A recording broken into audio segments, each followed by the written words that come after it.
Hi, welcome back guys. This is your friend, the fanfiction guy, back with another fanfiction.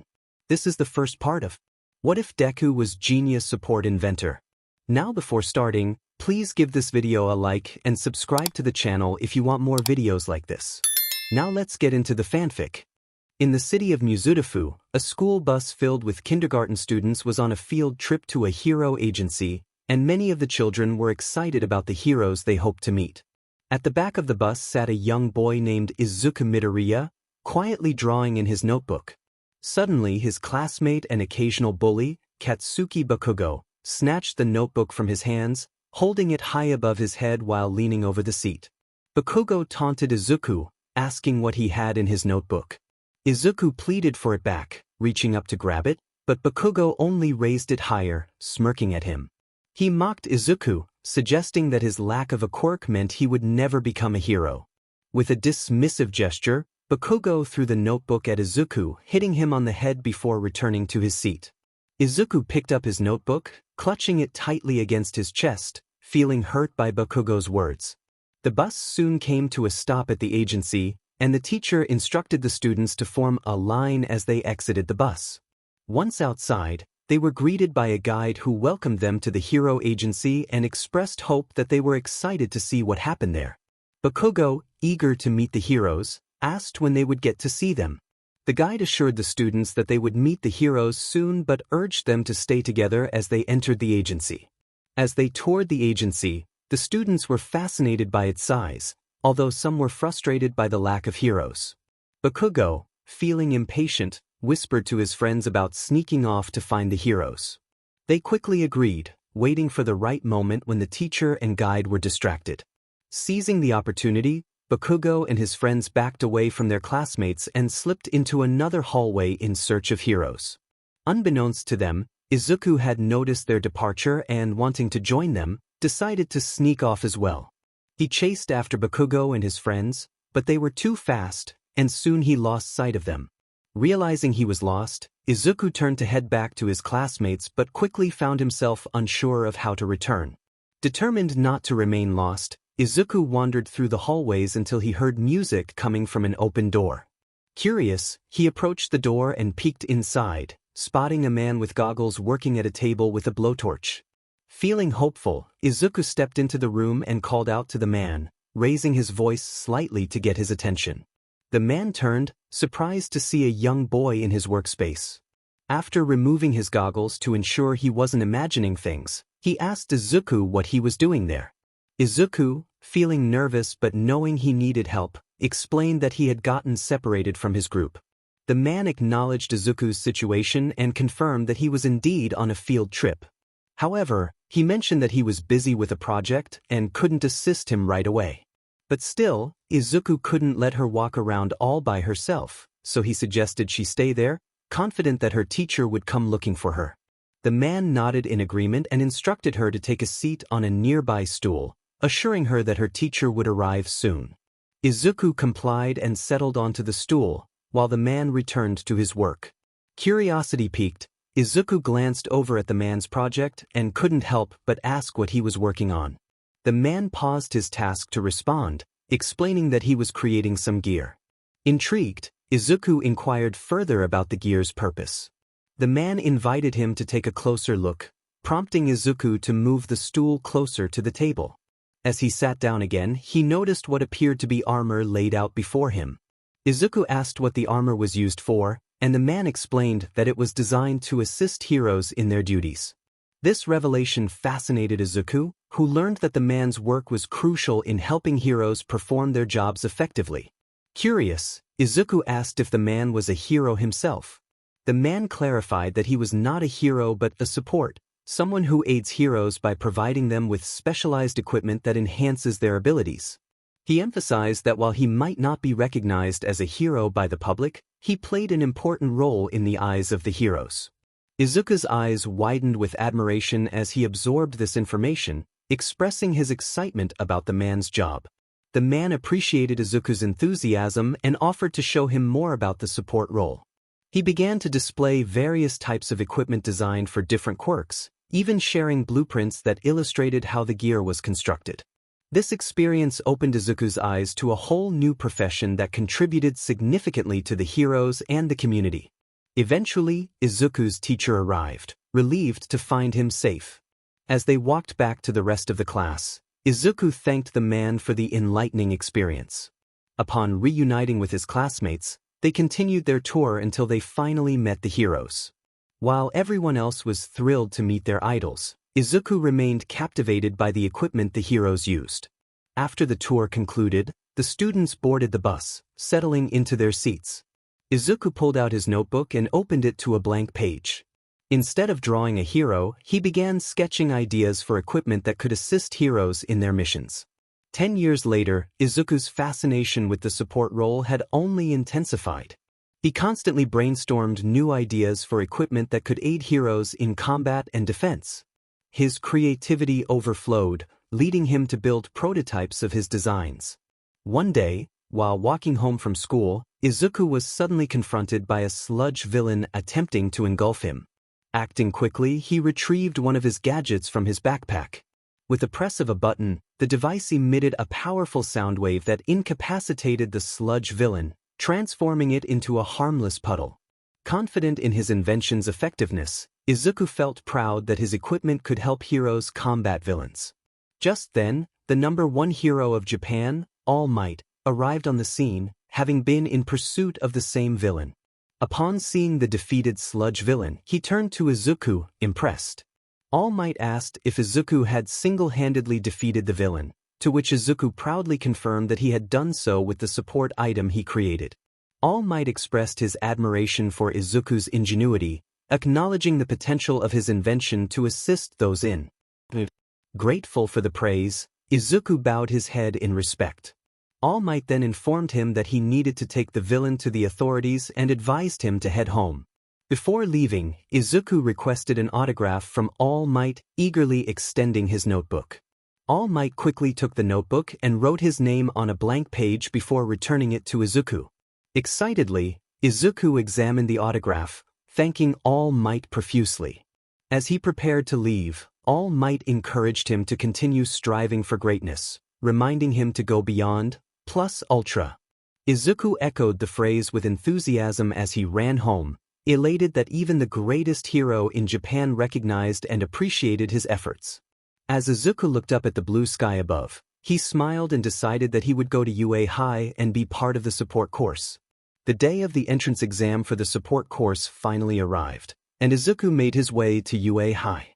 During the train ride, he passed the time by sketching equipment ideas that had been swirling in his mind. Soon enough, the train arrived at his stop. As the doors opened, he quickly put his notebook back in his backpack, lifted it, and ran out of the train toward UA. A few minutes later, Izuku stood in front of the gates of UA, smiling at the sight. He thought to himself that this was the point of no return.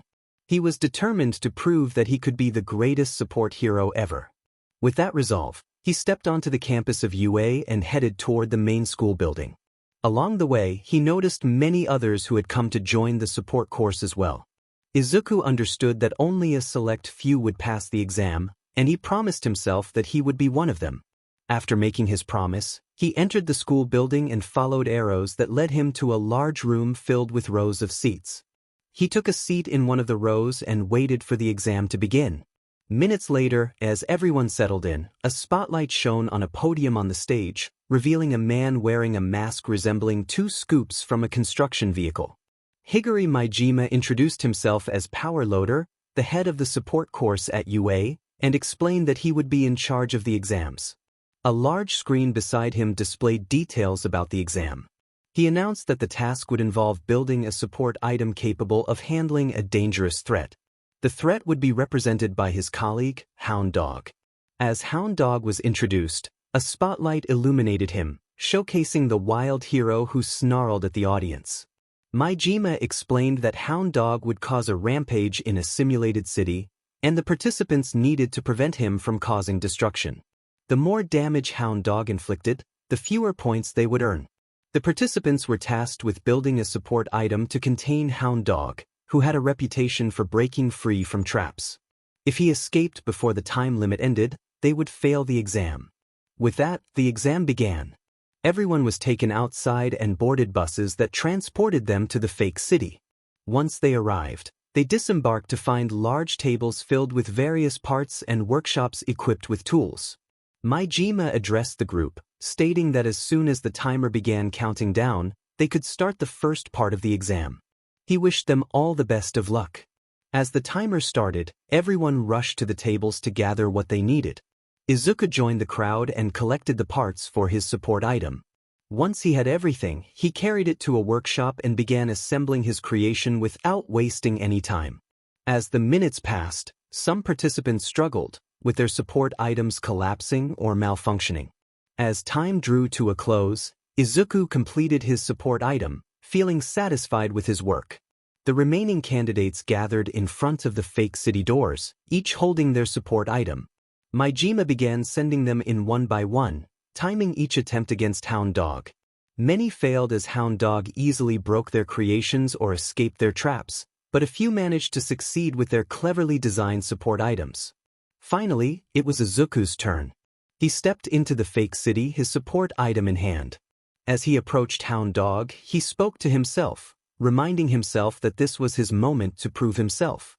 Upon reaching Hound Dog, he felt a wave of unease as the wild hero snarled at him. Izuku's thoughts raced, fearing that Hound Dog might overpower him. They locked eyes for a tense moment until a buzzer sounded, signaling the start of the second part of the exam. Hound Dog immediately began his rampage, uprooting fire hydrants, throwing them through windows, and cracking the ground with powerful slams of his fists. Seeing how quickly the chaos unfolded, Izuku activated his support item, a green orb that began to hover in the air. He pointed directly at Hound Dog and commanded it to go. The orb zoomed toward Hound Dog, who sensed its approach and raised his right arm to swat it away. Just as he was about to make contact, the orb darted under his hand and zipped past him. Confused, he turned to locate it, only to find a sticky substance dripping from his shoulder.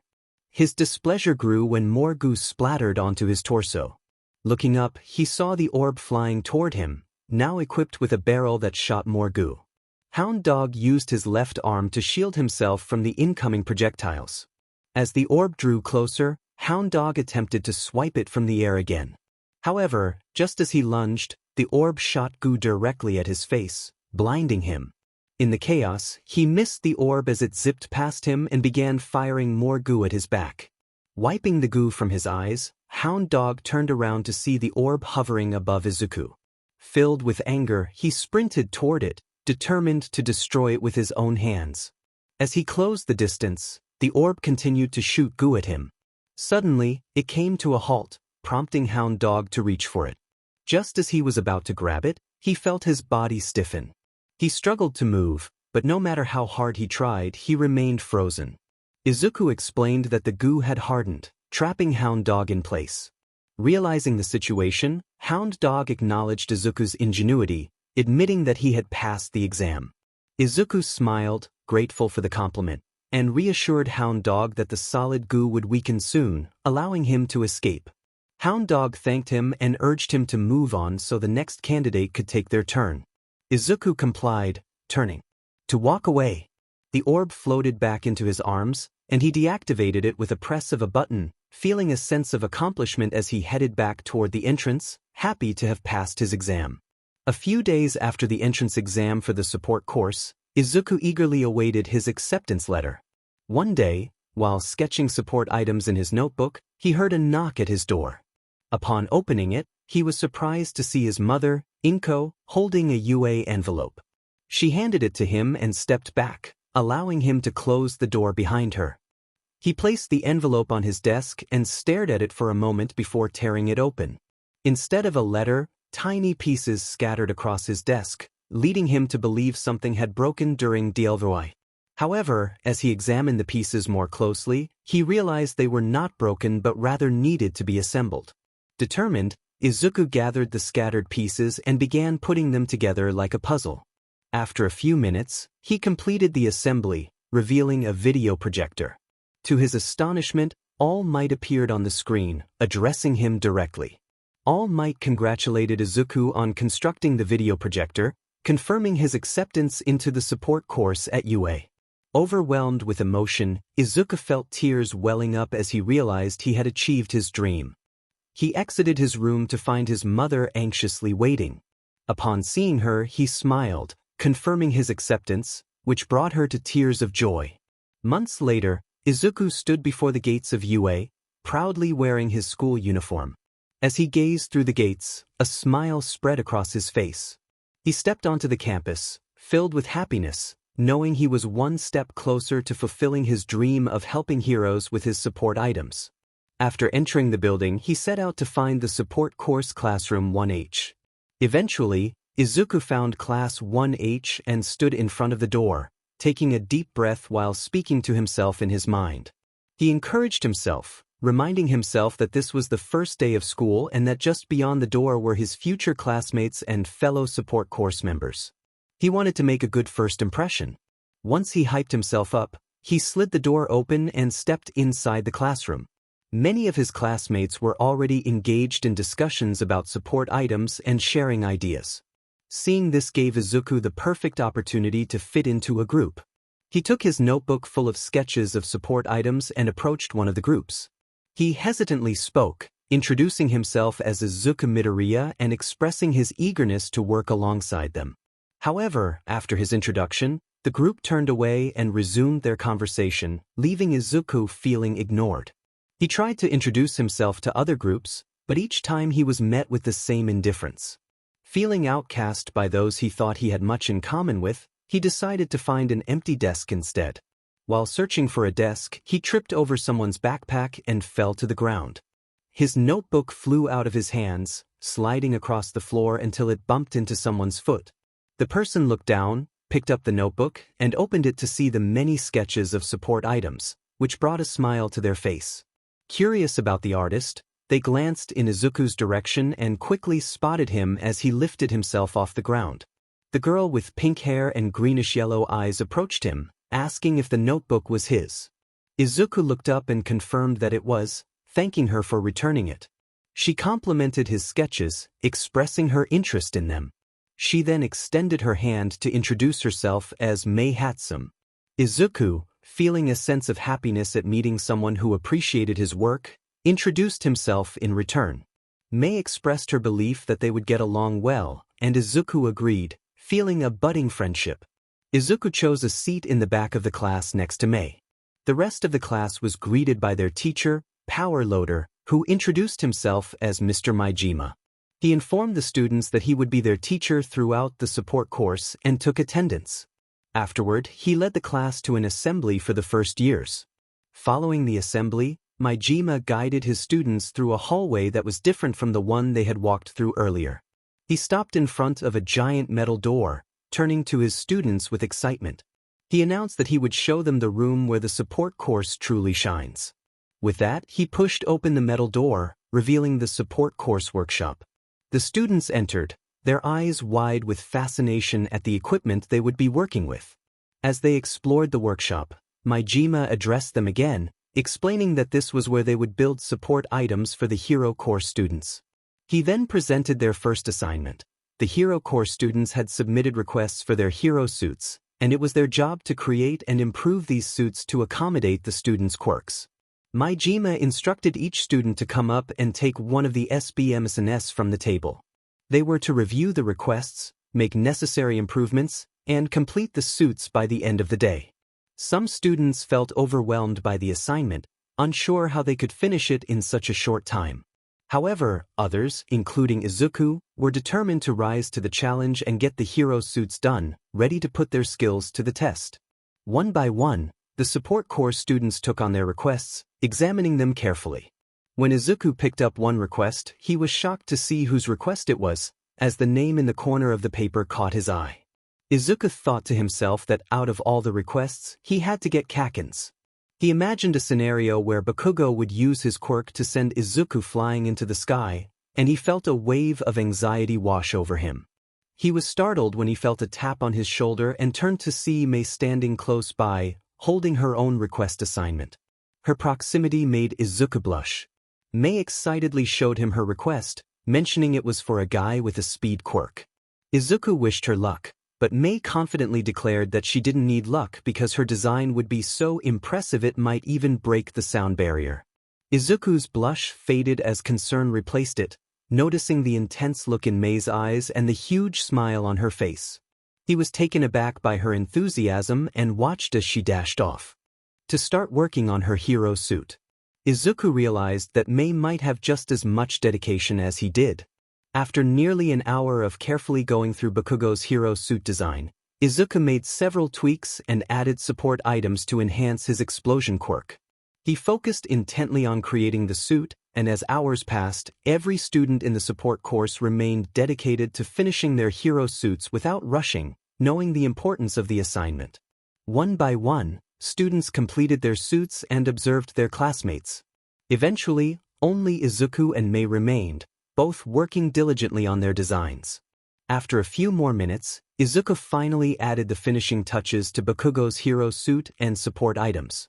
Stepping back, he wiped the sweat from his forehead. Maijima approached Izuku, inspecting the hero suit and support items. He praised Izuku's impressive work, stating that the suit was well made. Izuku expressed his gratitude, and Maijima informed him that he had passed. A smile spread across Izuku's face as he bowed his head in appreciation. Maijima then instructed Izuku to observe Mei as she finished her suit. Just then, Mei announced that there was no need for that. Izuku and Maijima turned to see her spinning a wrench around her finger, a big smile on her face. Behind her stood a massive suit, leaving everyone in shock. Maijima quickly approached Mei, asking to see the request she had chosen. She eagerly pulled the request from her back pocket and handed it to him. After examining the paper and the suit, Maijima commended her work but pointed out that it did not align with the request. He regrettably informed her that she would need to start over. Mei protested, insisting that her creation was far superior to the simple request and boasted about its strength and speed. Maijima remained firm, explaining that she could not decide how the hero suit should look and that he would oversee her work to prevent future mistakes. Mei accepted this with a slight slump of her shoulders, her pink hair falling over her face. As the other students celebrated their completion and began to leave, Izuku stayed behind to check on Mei, concerned about her having to redo her assignment. He expressed his sympathy, but before he could finish, Mei stood up straight, smacked her cheeks, and declared it was time to get back to work. Izuku was surprised but noticed the smile on her face. He asked if she was upset about having to start over. Mei cheerfully replied that while she was a little disappointed, she viewed it as part of the process of trial and error. She was determined to try again and succeed this time. Seeing her dedication inspired Izuku, and he smiled back at her, assuring her that he believed she could succeed. Mei confidently stated that she would, and with that, she dashed off to begin her new project. Izuku admired her work ethic and left the workshop, heading back to class to grab his backpack and go home. Eventually, after some time, Izuku walked toward the gate, sketching little improvements he could make to Bakugo's hero suit. Unbeknownst to him, Bakugo was watching from a distance. The next day, Izuku made his way to his classroom. As he passed the support course workshop, he heard noises from inside, the sounds of something being built. His curiosity piqued, he stopped and approached the workshop doors. The noises grew louder, and he could clearly hear welding and hammering. Unable to resist, Izuku opened the door and peeked inside. Inside the workshop, he spotted someone wearing a welding mask, deconstructing the first hero suit that Mei had built the previous day. Concerned about the suit, Izuku stepped inside to confront the person, feeling protective of Mei's hard work. He called out, expressing his disapproval of the situation. The person in the welding mask paused and turned to him, revealing their face, which surprised Izuku. It was Mei Hatsum, and she greeted him cheerfully. Izuku questioned her presence in the workshop instead of being in class. Mei explained that since there was still time before the bell rang, she decided to take apart the suit she had built. Izuku expressed his confusion, noting how hard she had worked on it. Mei acknowledged this but reasoned that if no one would wear it, it was better to dismantle it than let it collect dust. Izuku conceded that she had a point. Mei then mentioned her plan to reuse the parts to create new inventions. She invited Izuku to help her dismantle the suit, explaining that it would be quicker with 2 people. After glancing at the clock and realizing he had a few minutes to spare, Izuku agreed to assist her. Mei directed him to the changing rooms behind a door filled with jumpsuits so he wouldn't get his uniform dirty. After changing, Izuku joined Mei in dismantling the suit. They found the task enjoyable, discussing how each part could be used for new support items. After a few minutes, they successfully dismantled the suit, feeling proud of their accomplishment. As they wiped the sweat from their foreheads, Mei remarked on how much faster and more fun it was to work together. Izuku agreed wholeheartedly. Mei then raised her right arm, fist clenched, encouraging Izuku to join her. He smiled and bumped his fist against hers. Just then, the class bell rang, startling them as they realized they were late. Panicking, they quickly ran to the changing rooms to switch back into their school uniforms.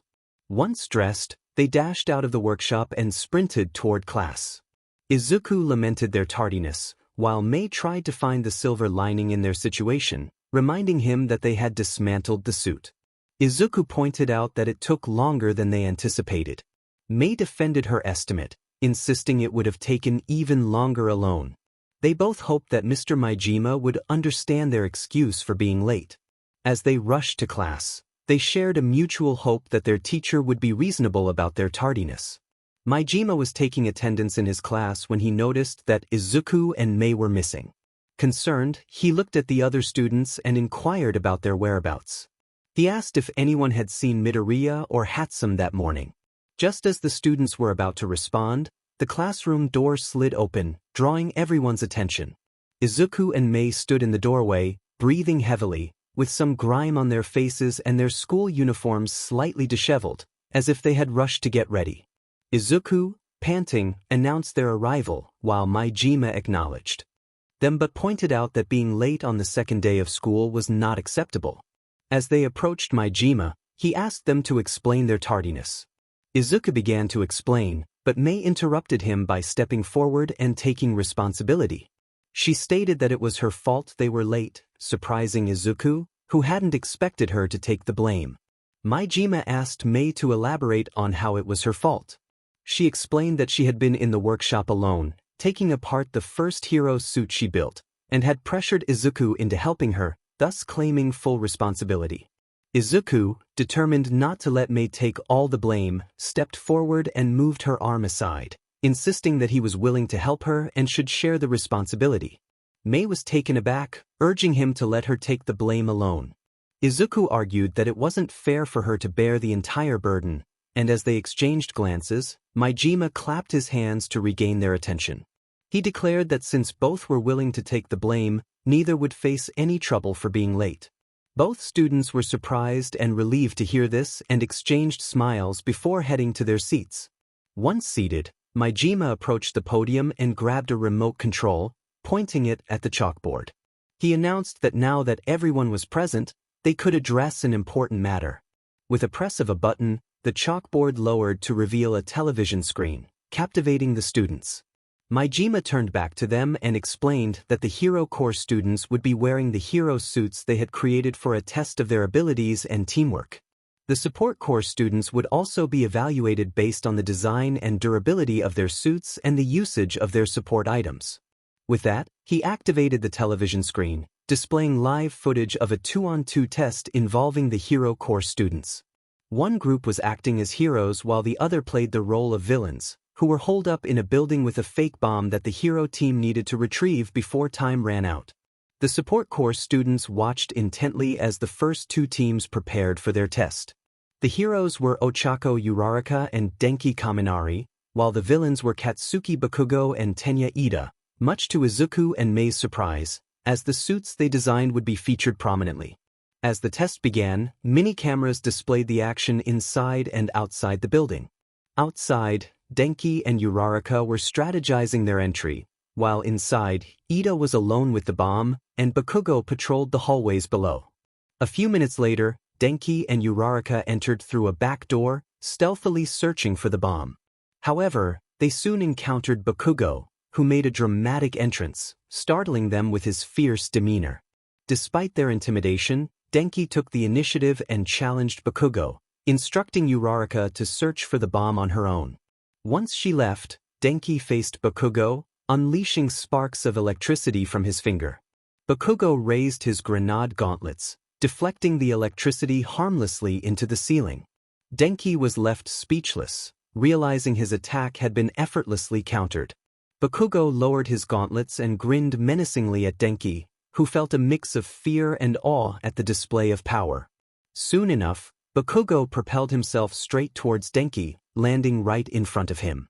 He grabbed the pin of his right grenade gauntlet and pulled it, resulting in a large explosion that sent Denki flying through several walls until he landed on the ground, unconscious. With Denki out of the picture, Uraraka became the only one left, but unbeknownst to Bakugo, she had already discovered the bomb's location. As she located the bomb, she spotted Ida pacing back and forth, trying to embrace the role of a villain. This caused Uraraka to stifle a laugh, inadvertently revealing her hiding place to Ida, who then began to act like a villain, demanding that she come out. As Uraraka and Ida faced each other, they waited to see who would make the first move. Time was running out, and Uraraka knew she had to act first. She sprinted straight towards Ida and the bomb. In response, Ida dashed toward her to prevent her from reaching her goal. As they closed in on one another, Uraraka pressed her fingers together, leaped over Ida's head, and soared towards the bomb. Ida halted, turning around just in time to see Uraraka nearing the bomb. Realizing he needed to act quickly, he activated the engines in his legs, which ignited blue flames, propelling him toward her. Just as Uraraka was about to touch the bomb, Ida leaped into the air behind her and kicked her across the room. She crashed against the wall and fell to the ground, glancing at Ida, who also landed and turned to face her, ready for another confrontation. Before she could make another attempt, Bakugo arrived, turning it into a 2-on-1 situation. However, just as Bakugo entered the room, the timer reached 0, signaling that both he and Ida had passed. Izuku and Mei exchanged smiles, proud of their equally impressive hero suits, and they raised their fists to bump them together in celebration. A few days later, Izuku had adjusted to life as a student at UA, which was more than just a hero school. It felt like any ordinary school with various classes. However, he particularly enjoyed the support course classes, where he learned much more than he had known before. His favorite aspect of being a support course student was the workshop, where he spent most of his time with his new friend Mei, who loved creating support items even more than he did. During lunchtime, instead of heading to the cafeteria, Izuku and Mei carried boxes filled with various parts for making support items. As they navigated the hallways toward the workshop, they chatted along the way. Izuku asked Mei about the progress of her latest project, playfully referring to it as her baby. Mei responded that it still needed a lot of work, but with the parts they were carrying, she was confident she could finish it in a few days. Izuku expressed hope that it wouldn't explode like her last creation, to which Mei cheekily replied that she couldn't promise that. Izuku, half joking, asked if she was serious. As they walked, Izuku became distracted and accidentally bumped into something, causing him to fall back and drop the box, scattering the parts across the floor. While he was on the ground, Mei knelt beside him to check on him and the parts. She asked if he was okay, and how the parts fared. Izuku assured her he was fine and began to respond about the parts when a familiar voice interrupted him, demanding he watch where he was going. Looking up, he saw Bakugo glaring at him. The two shared a moment of silence, marking their first interaction since starting at UA. Izuku apologized, but his gaze dropped, which only annoyed Bakugo further. He made a rude remark about Izuku still being weak. This comment reminded Izuku of their junior high days when Bakugo and his friends bullied him. Just then, another boy with spiky red hair ran over to Bakugo and noticed the scattered parts. He asked what had happened, but Bakugo turned his back to Izuku without explaining. Instead, he suggested they head to the cafeteria and walked away. This allowed Izuku to pull the box closer and start gathering the parts, with Mei helping him. As they worked, the boy with red hair knelt down to assist, handing Izuku a part with a friendly smile. Izuku thanked him, returning the smile. Together, they continued to put the parts back into the box. Once everything was back in place, Izuku stood up, holding the box once more. As Izuku and Mei looked over at the boy with red hair, Izuku expressed his gratitude for the help they received. He thanked the boy for assisting them in picking up the parts, The boy, with a confident smile, replied that it was the manly thing to do and reassured them not to mind Bakugo, mentioning that despite his temper, he was a good guy. With that, he turned and ran off in the direction Bakugo had taken. After watching him leave, Izuku and Mei headed back to the workshop, boxes in hand. On their way, Mei asked Izuku a question about the blonde boy. She inquired if he was a friend of Izuku's. Caught off guard, Izuku hesitated but eventually explained that he and Bakugo were childhood friends. Mei, curious, pointed out that childhood friends usually didn't insult each other. Izuku confirmed that this was true and explained that Bakugo didn't like him because he was quirkless. Noticing Izuku's downcast expression, Mei quickly responded that it was a silly reason not to like someone and suggested he forget about Bakugo, just as she had. Izuku couldn't help but smile at her advice and agreed, eager to return to the workshop and get to work on their projects. As they continued, Mei excitedly mentioned that there were some creations waiting to be made, causing Izuku to blush slightly, wondering if she realized how her words might be interpreted. Later, Bakugo was still fuming after his first encounter with Izuku. The fact that the quirkless boy was now at the same school, even if not in the same class, only intensified his frustration. To cope, Bakugo repeatedly clicked his mechanical pencil, the lead constantly needing to be pushed back in. Just then, a familiar voice called out to him. It was his classmate, Eijiro Kirishima, who greeted him. Bakugo responded with a nickname he had given Kirishima, who sighed and asked to be called by his real name instead. Bakugo, unfazed, demanded to know what Kirishima wanted, threatening to send him out the window if he didn't get to the point. Kirishima wanted to discuss what had happened the previous day in the hallway between Bakugo and Izuku. The mention of the incident made Bakugo look away, returning to his pencil as he asked what Kirishima wanted to know. Kirishima suggested that Bakugo should apologize to Izuku. This suggestion caused Bakugo to spring up from his seat, getting close to Kirishima's face as he protested the idea of apologizing to that nerd. Kirishima, undeterred, pointed out that being a hero sometimes meant being selfless and suggested that Bakugo do the right thing and apologize. Bakugo, though still angry, had to admit that Kirishima had a point. Reluctantly, he agreed to find Izuku, but warned Kirishima not to push his luck with the nicknames. The two set off to search for Izuku. After some time, they asked a fellow student if they had seen a boy with messy green hair and freckles. The student, a classmate of Izuku's, provided directions to the support course workshop. As they approached the workshop, Kirishima marveled at the size of the doors, speculating about the projects inside. Bakugo, uninterested in the details, urged Kirishima to just go in and find Izuku. Kirishima playfully warned him not to blow a fuse. When they reached the metal doors, Kirishima knocked, but an explosion erupted, sending them both flying back. As the smoke cleared, Bakugo coughed and looked around for Kirishima, calling out to him. Kirishima responded from behind the fallen door, revealing himself stuck in the wall but unharmed. As they both regained their composure, they heard voices from inside the workshop. Izuku was scolding Mei for using too much of something in their project, lamenting that the workshop had been blown up again. Mei defended her actions, stating she was only trying to help with the new support item. As the smoke began to clear, Bakugo and Kirishima caught sight of Izuku and Mei, ready to confront the situation. They finally found him. Izuku and Mei turned their heads to see Bakugo standing off to the side, with Kirishima stuck inside the wall. Izuku felt a wave of surprise wash over him at the sight of them again. Mei looked puzzled and asked who they were. Izuku quickly glanced at her, wondering if she was joking. He reminded her that they had met yesterday in the hallway, but she insisted it didn't ring a bell. With that, she decided to return to her projects.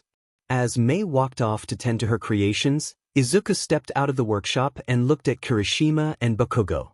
He hesitantly greeted them, asking if he could help. Kirishima replied that they didn't need help, but Bakugo had something to say. Izuku turned his attention to Bakugo, who wore an annoyed expression that made Izuku uneasy. He greeted Bakugo, asking what he wanted to say. Bakugo took a moment, then sighed, explaining that he hadn't come of his own accord. Kirishima had urged him to come. Kirishima introduced himself, and Izuku followed suit. After their introductions, Bakugo stated that he had come to apologize for what happened the previous day. This caught Izuku completely off guard. He stammered in disbelief, expressing that he never expected Bakugo to apologize. Bakugo, frustrated, reiterated that he didn't come willingly and suggested that if Izuku was looking for someone to blame, he should look at Kirishima. With that, he declared it was time for him to leave, prompting Kirishima to agree and follow. As they began to walk away, Izuku caught up to Bakugo and grabbed his shoulder, gaining his attention. He mentioned that he had heard Bakugo submitted some new support items. Bakugo was surprised and asked how Izuku knew. Izuku explained that he was working on them himself. Bakugo was taken aback, realizing that Izuku was not only responsible for the support items but had also made his hero suit. All he could muster was a simple warning not to mess up. Izuku smirked and assured Bakugo he would do his best. With that, Izuku released Bakugo's shoulder and turned to head back to the workshop. Once he was gone, Bakugo and Kirishima continued on their way. As they walked side by side, Kirishima couldn't help but comment on Bakugo's relationship with Izuku, suggesting they were friends. Bakugo snapped back, warning Kirishima to drop the subject. They continued to class in silence. A few days later, after his encounter with Bakugo, Izuku was hard at work on the support item Bakugo had submitted. While he was focused on his task in the workshop, the door swung open, and Mei stepped inside, ready to work on her new project. She noticed Izuku deeply engrossed in his work, which brought a smile to her face as she approached him. Mei greeted Izuku and asked if he was hard at work. Startled, Izuku turned to see her and put down his welding torch, lifting his goggles to get a better look at her. Mei noted that he was too focused on finishing the support item and asked if she could take a look. Izuku hesitated but stepped aside, allowing her to see the item he was working on. Mei was impressed by what she saw. She asked what the items were, and Izuku explained they were shock absorption gloves. Curious, Mei leaned in closer and noticed small holes in a circular pattern on the palms of the gloves.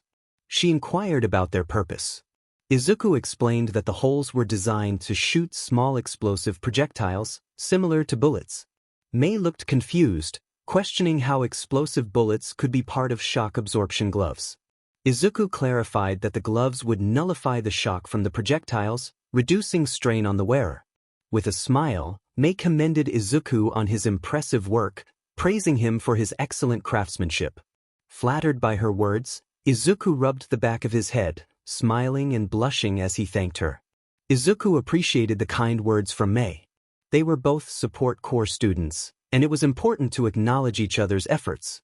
Mei smiled and mentioned that she would get back to her own projects, leaving Izuku to focus on his work. He quickly put his goggles back on and grabbed a small welding torch, diligently working on the gloves he had designed for Bakugo. After an hour and a half, he finally completed the new support item, a sense of satisfaction washing over him as he placed the gloves in a small case. Just then, the door to the workshop opened, and Mr. Maijima entered. Izuku approached him with the case in hand, eager to share his accomplishment. Maijima greeted him and inquired about what he needed.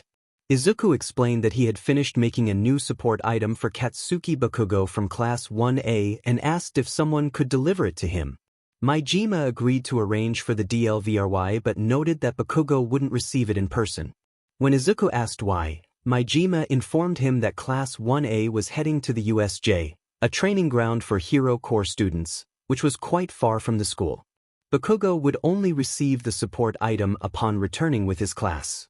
Izuku felt a pang of disappointment, realizing that the training ground would have been the perfect opportunity for Bakugo to use his new gloves. Suddenly, a serious expression crossed his face as he looked directly at Maijima, asking if Class 1A had already left for the USJ. Maijima confirmed that they had not yet departed, and Izuku quickly inquired about their whereabouts. Maijima explained that the students were changing into their hero suits in the locker rooms and would soon head to the buses parked on the left side of the school. With determination, Izuku thanked Maijima and sprinted out of the workshop, eager to deliver the gloves himself. Outside, Class 1A was boarding the buses for the UFA. As Bakugo was about to step onto the bus, he heard Izuku call out to him. Izuku, breathing heavily, approached Bakugo while holding the case. Bakugo turned to him, surprised to see him there. Izuku explained that he had something for him and presented the case. Bakugo took it, opening it to reveal the gloves he had requested. Izuku informed Bakugo that he had completed the support item and had intended to have it delivered, but upon learning about the training ground, he decided to bring it himself. Bakugo glanced between Izuku and the gloves, then closed the case and stepped back onto the bus, stating he had to go. Izuku wished him well, hoping the gloves would meet his expectations. Bakugo warned that if they didn't, Izuku would face the consequences. Despite the threat, Bakugo thanked him, surprising Izuku and prompting a smile in response. Bakugo boarded the bus, which soon departed for the USJ. Watching it leave, Izuku felt a sense of accomplishment, knowing Bakugo had received his support item. He turned to head back to the workshop, unaware of the events that were about to unfold at the USJ. The following day after the attack on the USJ, conversations throughout UA buzzed with discussions about the incident, particularly regarding the students of Class 1A who had been targeted. Many praised their bravery in fending off numerous villains until the heroes and support arrived to quell the chaos. However, some began to speak negatively about Class 1A, suggesting they had become overly confident after facing the villains. Izuku, overhearing these comments, felt disheartened. To escape the negativity, he decided to take his lunch to the workshop. Upon arriving, he found Mei engrossed in her work, which was no surprise to him. He greeted her, and she smiled back, expressing her surprise that class was not in session. Izuku informed her that it was actually lunchtime. Izuku had lost track of time. Knowing his habits over the past few weeks, Mei had packed an extra sandwich for him. Grateful, Izuku placed his bagged lunch on the center of the table and set one sandwich aside for Mei, who was focused on her work. While sitting on a stool and eating, he watched her build something intricate, his mind racing with possibilities about its purpose. He wondered if it was an engine designed to enhance speed or perhaps something that could launch its user into the air. Whatever it was, Mei was clearly dedicated to her project, and Izuku hoped it wouldn't explode like some of her previous creations. Suddenly, a knock on the metal door drew his attention. Curious, he set down his sandwich and walked over to open it, surprised to find Bakugo standing there. Bakugo had come to talk to him, and Izuku's mind raced with worry about the gloves he had made. He feared they had malfunctioned. Trying to calm himself, he invited Bakugo to discuss whatever was on his mind. Once outside the workshop, Izuku wore a nervous smile, attempting to mask his anxiety. Bakugo wasted no time, stating that his visit was about the gloves. Izuku's worry intensified, and he felt a bead of sweat form as he braced for the worst. Bakugo revealed that the gloves had saved his life, as well as the lives of his classmates. Izuku's concern vanished, replaced by surprise and relief. He was pleased to hear that his work had made a significant impact. Bakugo then handed Izuku a folded piece of paper, which contained a list of support items he needed for his hero suit. He expressed his trust in Izuku to create these items, which left Izuku astonished. Bakugo reassured him that he had confidence in his abilities, especially after the success of the gloves. Izuku accepted the challenge, acknowledging that it would take time, but he was determined to complete the task. Bakugo warned him not to mess up, and with that, he walked away. Returning to the workshop, Izuku sat back down to finish his lunch, but his mind was already racing with ideas for the support items.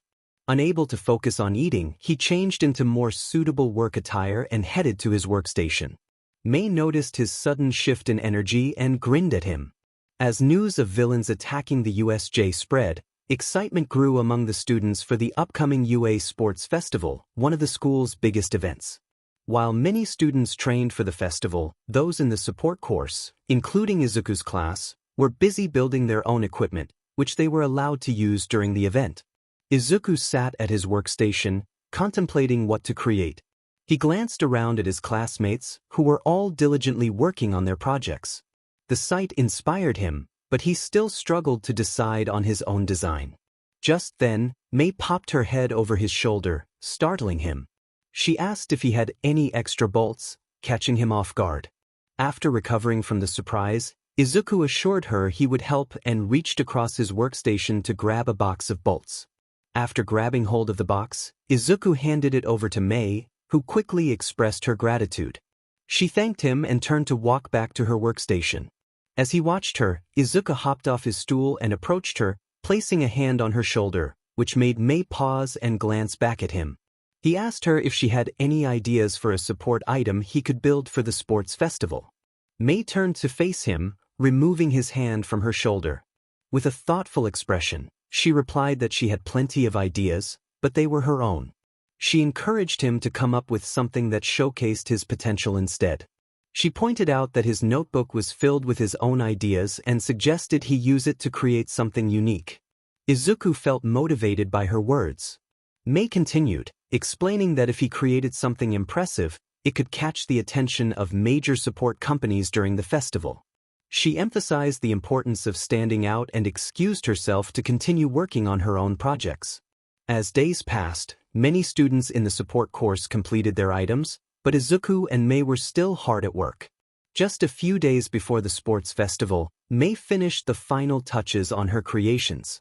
Wiping the sweat from her brow, she smiled proudly at her work, calling them her beautiful creations. Noticing Izuku still focused on his project, she decided not to disturb him and quietly left the workshop.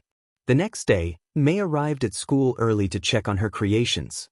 Upon entering the workshop, she greeted her items affectionately, but was surprised to hear snoring. Turning her head, she discovered Izuku asleep at his workstation, surrounded by empty coffee cans. Realizing he had pulled an all-nighter, she felt a mix of concern and admiration. Curious about what lay beneath a tarp on his table, she lifted it slightly and peeked inside, impressed by what she saw. After taking a moment to admire his work, she gently patted him on the back, encouraging him and expressing her excitement to see his creation in action. As the day of the sports festival arrived, all the students of UA were ready to showcase their skills, especially the first years.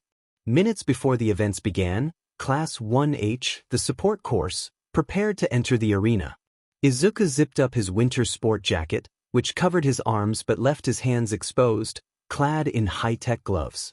Mei called out to him from behind, asking if he was ready. He turned to respond but stopped mid-sentence, surprised by the numerous support items she wore, which overshadowed everyone else's. He expressed his astonishment, and Mei proudly explained that she had poured her heart and soul into her creations. Izuku, still taken aback, questioned whether it might be too much, but Mei dismissed his concerns.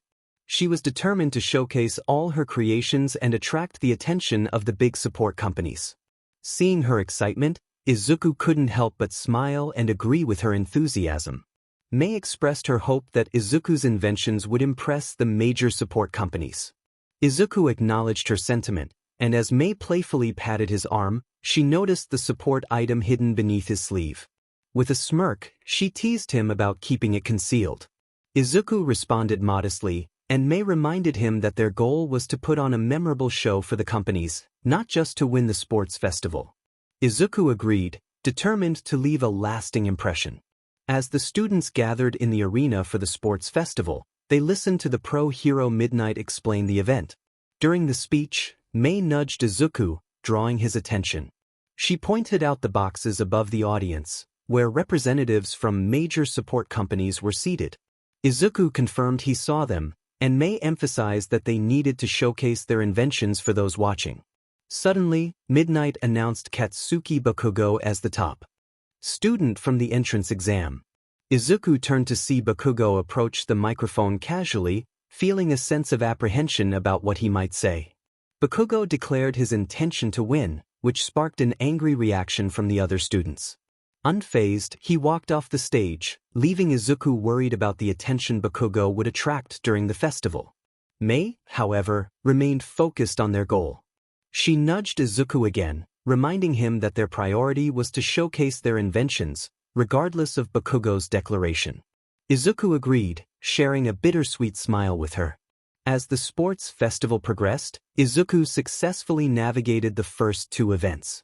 The first was an obstacle race, where he placed fifth, while Mei secured fourth thanks to her support items.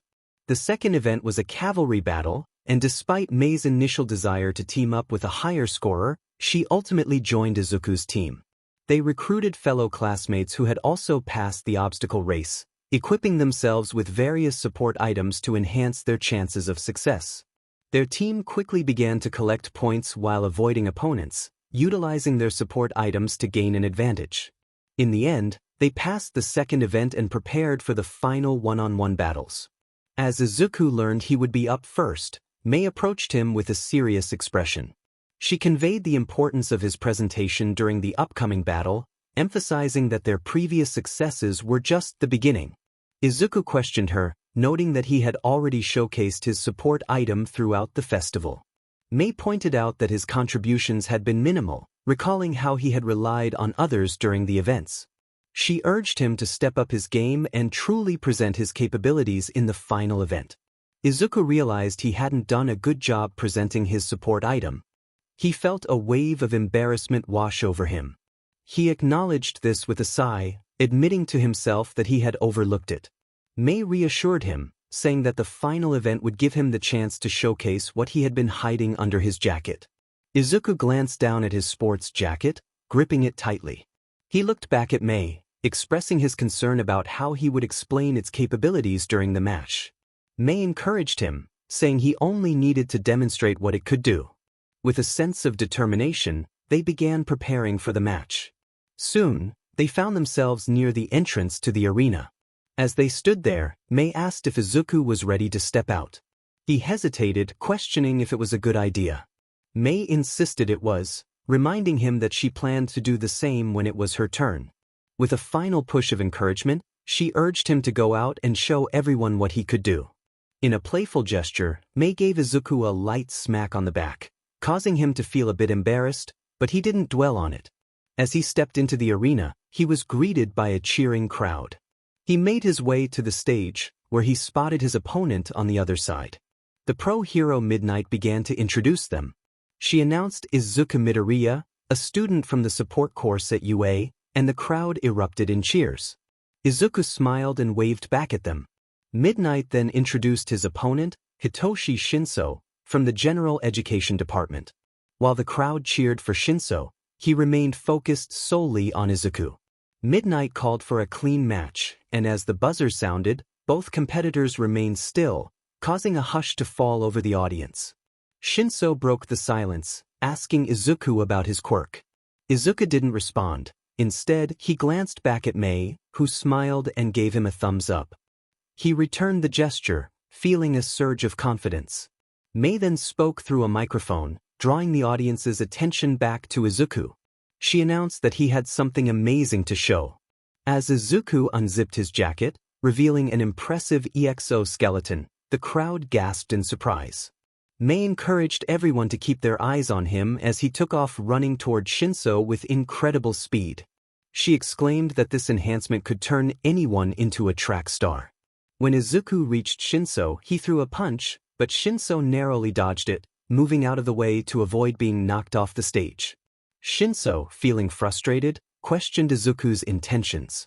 In response, Izuku swiftly threw a left hook, grazing Shinso's cheek. The crowd reacted with excitement, and Mei noted the impressive reflexes on display. As Izuku showcased his exoskeleton's abilities, super strength, agility, and durability, people watched in fascination. However, Shinso felt increasingly annoyed, frustrated that the match seemed more like a demonstration than a competition. Determined to regain control, Shinso launched his own punches, but Izuku managed to evade each one while backing up. As he dodged, Izuku realized he was nearing the edge of the stage. He sidestepped one of Shinso's attacks, causing Shinso to lean forward, losing his balance and teetering on the brink of going out of bounds. Panic set in for Shinso as he realized he could lose the match in such a humiliating way. Just as he was about to fall out, Izuku reached out and caught the back of his jacket, preventing him from going over the edge. Izuku pulled Shinso away from the line, releasing his grip on the jacket, which caused Shinso to turn around. The two faced each other, and Shinso asked a genuine question. Shinso inquired why Izuku had caught him. Izuku smiled and explained that Shinso was the one meant to win. Shinso was taken aback, and Izuku clarified that he had used the battle to promote his support item to some big companies. Shinso responded with surprise, and Izuku apologized, wishing him luck for his next match. With a final smile, Izuku turned and walked out of bounds, declaring Shinso the winner. As Izuku headed back, he spotted Mei, who raised her left hand. He mirrored her gesture and they high-fived.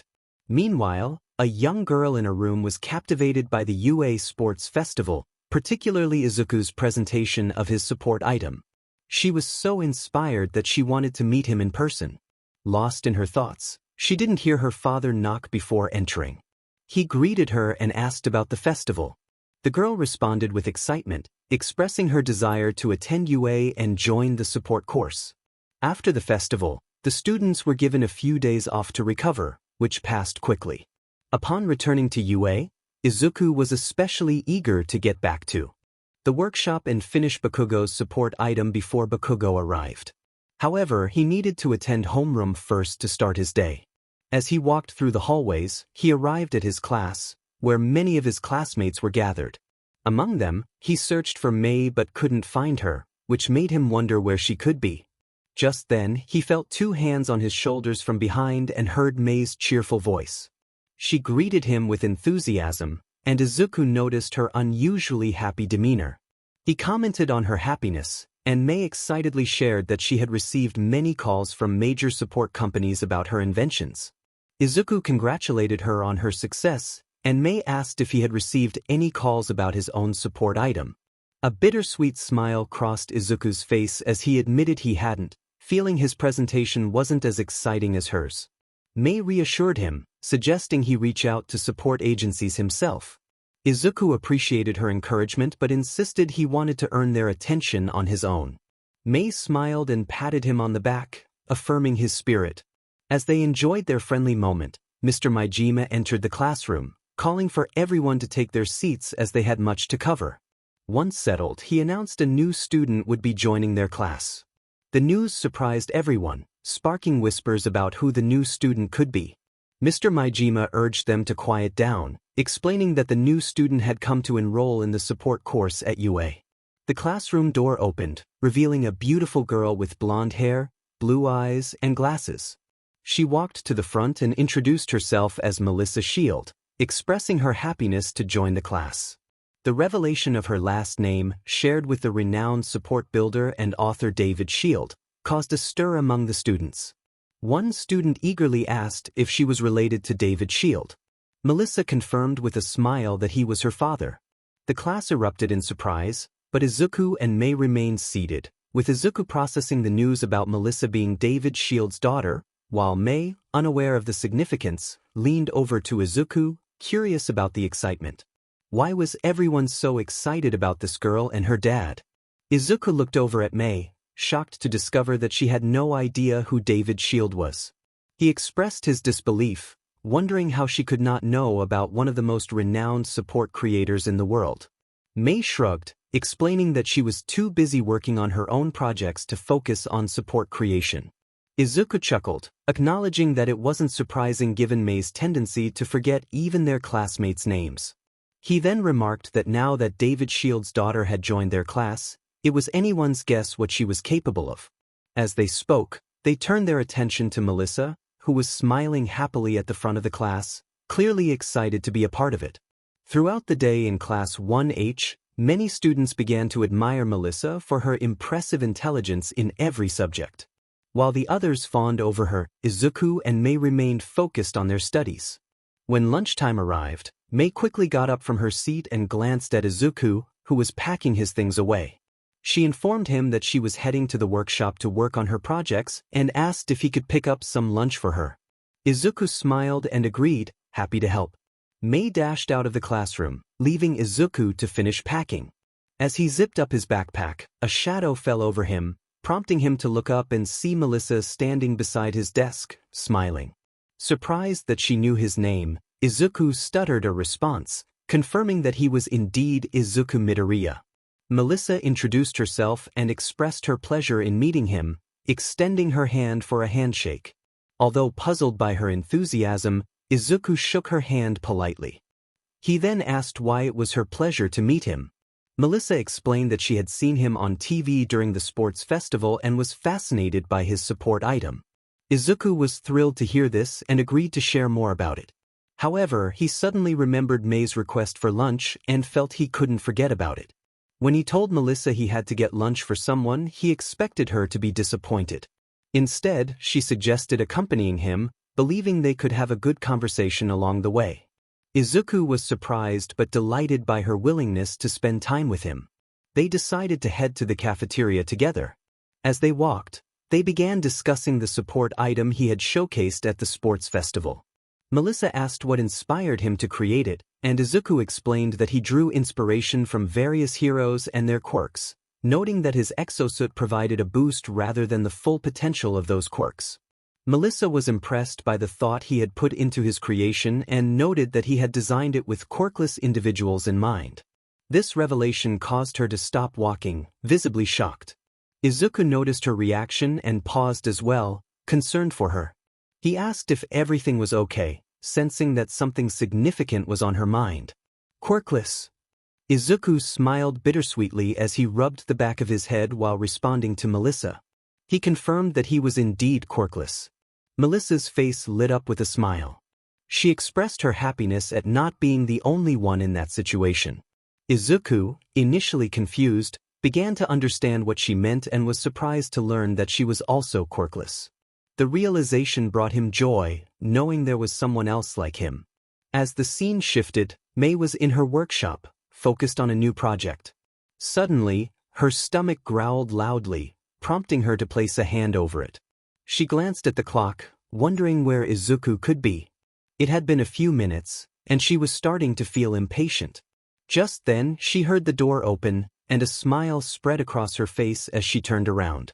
To her surprise, Izuku entered the workshop with Melissa by his side. Observing their friendly demeanor, May couldn't help but wonder when they had become so close. As she pondered this, Izuku approached her with a tray of food, offering it to her. May finally noticed him and took the tray, smiling in gratitude for his thoughtfulness. Izuku, pleased to help, mentioned that he needed to leave soon. May was taken aback, expecting him to stay and work on his latest support item. She called out to him, asking where he was going. Izuku explained that he was heading back to the cafeteria to have lunch with Melissa. May reminded him about the support item he was supposed to work on for Bakugo, which made Izuku realize he needed to focus on that. May encouraged him to get back to work, noting that once a support item was in progress, it needed to be completed. Izuku agreed, and as May turned to her workstation with her food, he returned to Melissa. He informed her about needing to work on the support item but offered to talk about the exoskeleton later. Melissa was fine with that and expressed her desire to observe him while he worked, which surprised both Izuku and May. Izuku asked if she was sure, suggesting she might want to have lunch instead. Melissa insisted that she wanted to see him in action, which brought a smile to Izuku's face. He agreed to let her observe, feeling encouraged by her interest. Izuku approached his workstation alongside Melissa, who sat nearby, observing him intently. Meanwhile, May cast occasional glances at Izuku and Melissa, causing her to slow her work. After a few minutes, Izuku successfully completed one of the support items Bakugo had requested. He announced his accomplishment, prompting Melissa to gently clap her hands in appreciation. Izuku turned to her, smiling and rubbing the back of his head, pleased by her encouragement. Melissa praised his work, and Izuku, feeling a bit shy, thanked her. He then offered her a closer look at the item he had created. As Melissa approached, she examined the explosive step boots Izuku had designed, and he began to explain their function. He described how the boots allowed the user to shoot explosions from the soles, detailing the pressure plate mechanism that would launch the user into the air. Melissa found it fascinating but raised a concern about the limitations of the explosions due to the need for replenishing the chemicals. Izuku clarified that the intended user could secrete nitroglycerin from their sweat, enabling them to utilize the boots multiple times. Melissa complimented Izuku on his thoughtful design, making him blush with happiness. He acknowledged her praise and mentioned that he had many more items to work on. Melissa expressed her eagerness to see them. Just then, May burst into the conversation with excitement, showcasing one of her newly created support drones. She activated the drone with a controller, causing it to hover as mini thrusters emerged. Both Izuku and Melissa were captivated by the display. Mei explained the drone's capabilities, including scanning enemies, providing a protective force field, and even containing a first aid kit. She demonstrated the last feature by revealing a small med kit from the drone. Melissa praised Mei for her impressive creation, which made Mei beam with pride. Encouraged by the compliment, Mei confidently declared her skills and invited Melissa to see more of her inventions. As Mei showcased her various creations, Melissa was amazed by each one. Izuku watched the two interact, feeling happy to see them getting along. Meanwhile, the Hero Corps students were discussing their hero suits and the need for new support items for their internships. This conversation reminded Bakugo of Izuku and the items he had requested. He stood up to head toward the support course workshop, but his friend Kirishima caught up to him, placing a hand on his shoulder. Kirishima inquired about Bakugo's destination, and Bakugo replied that he was going to check on Izuku's progress with the support items. Kirishima, excited, asked if he could join him.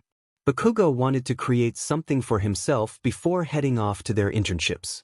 With a sigh, he agreed to go, and the two made their way to the door.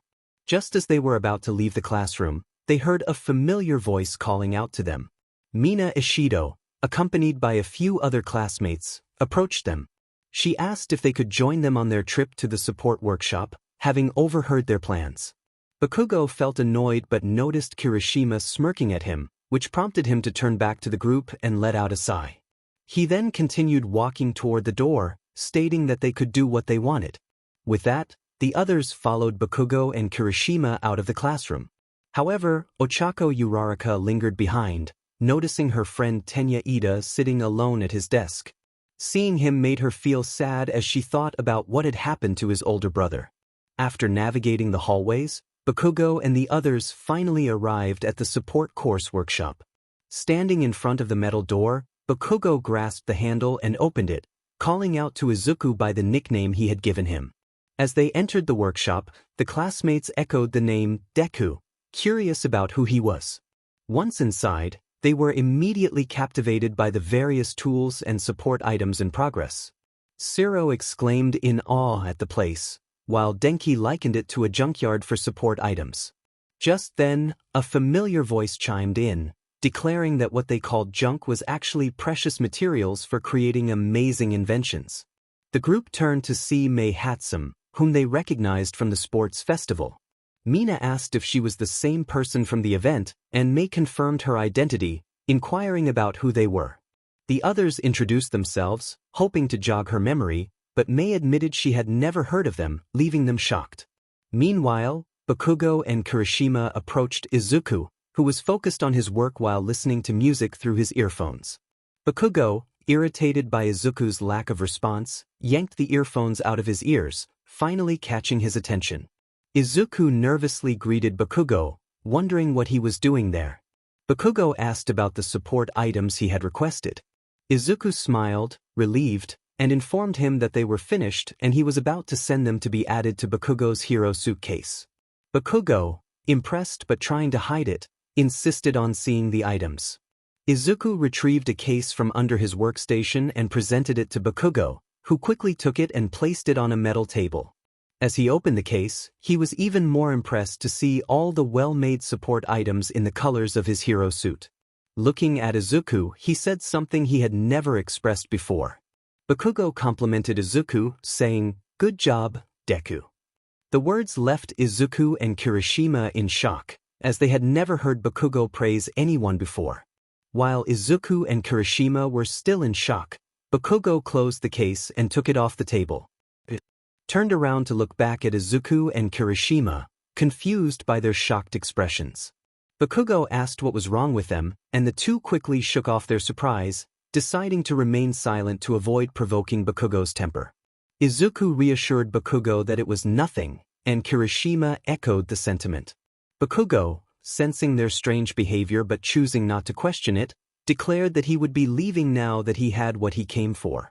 Izuku wished him well with his support items, to which Bakugo responded with a menacing glance over his shoulder, warning that if any of the items malfunctioned, there would be serious consequences.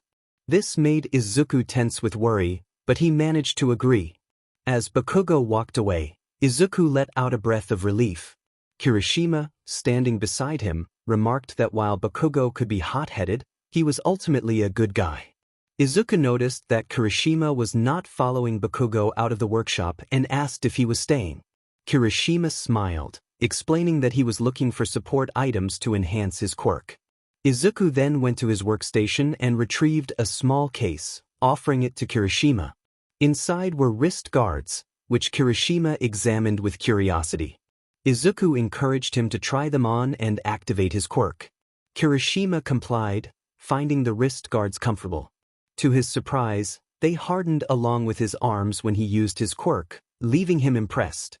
Kirishima exclaimed how cool and manly the wrist guards were, and Izuku explained that they would allow him to block attacks without diminishing his quirk's effectiveness. Kirishima expressed his gratitude, calling Izuku by the nickname Deku, which caught Izuku off guard since he had only heard Bakugo use it. Kirishima quickly corrected himself, thanking Izuku again before leaving with the case. After Kirishima departed, Izuku was approached by others who had come with Bakugo, all eager to ask for support items tailored to their quirks. Mina inquired about something to enhance her acid quirk, Siro asked for an item to shoot his tape farther, and Denki requested a support item that wouldn't short-circuit him. Overwhelmed by the attention, Izuku felt a sense of pride in being able to help so many. Once he had assisted everyone, Izuku waved goodbye as they left, feeling fulfilled. Just then, Mei appeared beside him, accidentally placing her hand on his shoulder. She congratulated him on his work, suggesting that the Hero Corps students would return for more of his inventions if they were satisfied. Izuku wondered if that was true, and Mei excitedly mentioned the potential for future business if they became professional heroes. As they discussed their aspirations, Mei dashed off and quickly returned with one of her latest inventions, placing it on the center table. Izuku turned to see what it was, and Mei proudly introduced her creation, calling it the jet engine. Izuku was impressed, eager to see what else Mei had in store. It just needed one last bolt to be secured, and Mei wanted Izuku to have the honors of doing it. She pulled out a screw bolt and held it right in front of him. Upon seeing the screw and hearing her words, Izuku turned his head to look directly at her. He hesitated, questioning whether she truly wanted him to screw in the final bolt, suggesting that since it was her invention, she should do it herself. Mei acknowledged his point but insisted that she wanted him to complete the task, encouraging him to add the final touches to her creation. As Mei twirled the screw bolt between her fingers, Izuku took it from her grasp, which made her smile with delight. With a grin, he positioned the end of the screw against the designated hole and retrieved his wrench from his belt, using it to secure the bolt into the jet engine. Meanwhile, in the hallway, two students from the Hero course, Ochako Uraraka and Tenya Ida, were making their way to the workshop. They engaged in conversation as they walked. Ida expressed confusion over why Uraraka thought he needed an upgrade to his hero gear. Uraraka countered that one could never be too careful, and while Ida agreed to consider a minor upgrade, Uraraka was determined to find something that would enhance her quirk's duration. As they approached the metal doors of the workshop, an unexpected explosion erupted, sending them both flying backward. Smoke filled the air, but as it began to clear, Izuku and Mei pushed themselves up from the ground, coughing.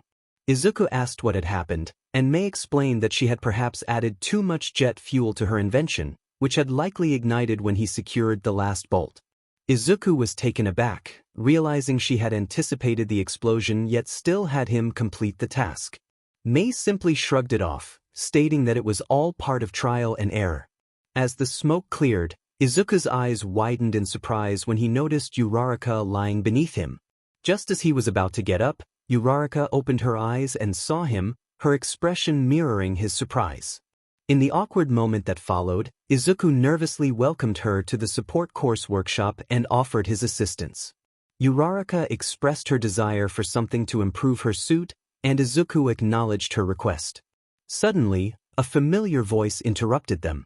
Melissa appeared, noticing the chaos and the blown-off workshop door, along with Ida, who lay face down on the ground, unconscious. Unsure of how to explain the situation, Izuku was relieved when Mei jumped to her feet and described it as a little explosive welcome. Melissa giggled at their response, commenting that there was never a dull day at UA. After the explosive welcome, Uraraka and Ida were brought inside the workshop. Ida regained consciousness, sitting up in a chair and rubbing his head as he asked what had happened.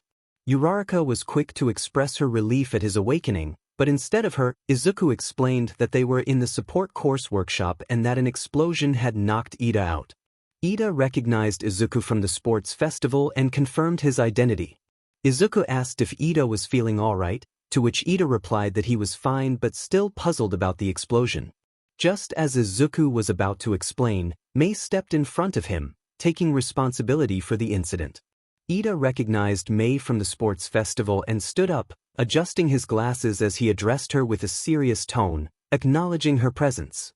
The one who had used him as a spectacle to promote her support items. Ida stood confidently, seemingly unfazed by the recent explosion, which surprised both Izuku and Uraraka, who thought the same thing in their heads. Wow. Mei faced Ida, her expression calm despite his tone. She smiled and replied, asking him to remind her of his name. Ida's jaw dropped in disbelief. The person who had used him for her own benefit didn't even remember who he was. He declared, "How dare you? I am Tenya Ida, the second son of the Ida family." Mei simply shrugged, saying his name didn't ring a bell. Ida's jaw dropped even lower as he watched her turn her back and walk away toward her workstation. Just as he was about to respond, a door opened, drawing their attention to Melissa, who stepped into the room dressed for work. Noticing the gazes upon her, she greeted everyone with a cheerful demeanor. Ida, assuming she was a teacher, respectfully addressed her, "Hello there, Mississippi. I take it that you must be the teacher of the support course."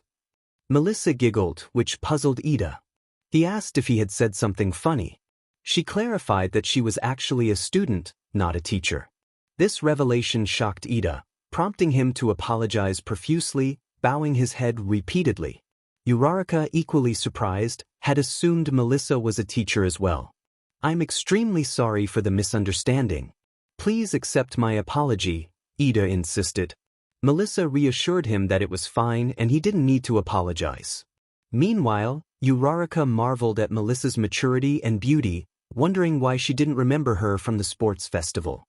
Izuku, overhearing her thoughts, explained that Melissa was a new student in the support course. Uraraka looked at Izuku, slightly blushing as memories of their earlier encounter surfaced. She asked if that was true. Izuku confirmed it and added that her inventions were quite impressive, suggesting that if Uraraka needed help with support items or upgrades, Melissa could assist. Uraraka was intrigued and considered asking Melissa for help when Mei interjected, stating that while Melissa was good, Izuku was the one to turn to for immediate needs. Uraraka glanced at Izuku, noticing Mei's arm draped around his shoulders. Confused, Izuku questioned Mei about her nickname for him. She explained that Deku was what the other Hero Corps students called him, suggesting it could be the name of his future support company. Izuku hesitated, unsure of how to respond. Before he could speak further, Mei pulled him close, their cheeks nearly touching, causing him to blush. She then proposed a catchy name for his support company, Deku's Gadgets and Upgrades, with a slogan like, "If you need it, he has it." Izuku stammered, acknowledging that the name might work, but was interrupted by Uraraka, who chimed in that it sounded cute. His face flushed even more, realizing that someone like her genuinely liked the name he had always considered an insult. "Deku, yeah, I guess that name could work," he admitted, and Mei smiled, feeling victorious in convincing him. She declared that she needed to return to her drawing board to ensure her inventions wouldn't explode. With that, she removed her arm from around Izuku and headed back to her workstation. Izuku turned to Uraraka, who was now looking at him with a hopeful expression. She asked if he could help her create a support item that would prevent her from getting sick while using her quirk. Izuku agreed, recalling her match against Kaken. Uraraka asked who Kaken was, and Izuku clarified that she likely knew him as Bakugo. He then explained that he had noticed potential support items that could not only help her avoid illness but also enhance her offense and defense. "Wow, really? You must really know your stuff. Isn't that amazing, Ida?" Uraraka exclaimed, glancing at Ida, who was still processing the conversation. Ida nodded, albeit a bit confused, and asked what they were discussing. Uraraka informed him that Izuku was offering to help her with some support items. "That's quite impressive," Ida remarked as he looked directly at Izuku, who rubbed the back of his head, blushing from the praise. Izuku expressed his willingness to help, suggesting that if Ida needed any upgrades, he could assist. Ida responded with curiosity, prompting Izuku to explain that he had observed Ida's matches and believed he could create a support item to enhance Ida's speed and movement. Ida, intrigued, contemplated this for a moment before expressing his desire for the support. Izuku assured him that while the item was still a work in progress, he would complete it in time for Ida's upcoming internship. After this exchange, Izuku provided Uraraka with the support item she needed before she and Ida left for class. Izuku stood outside the workshop, watching them depart when Melissa joined him.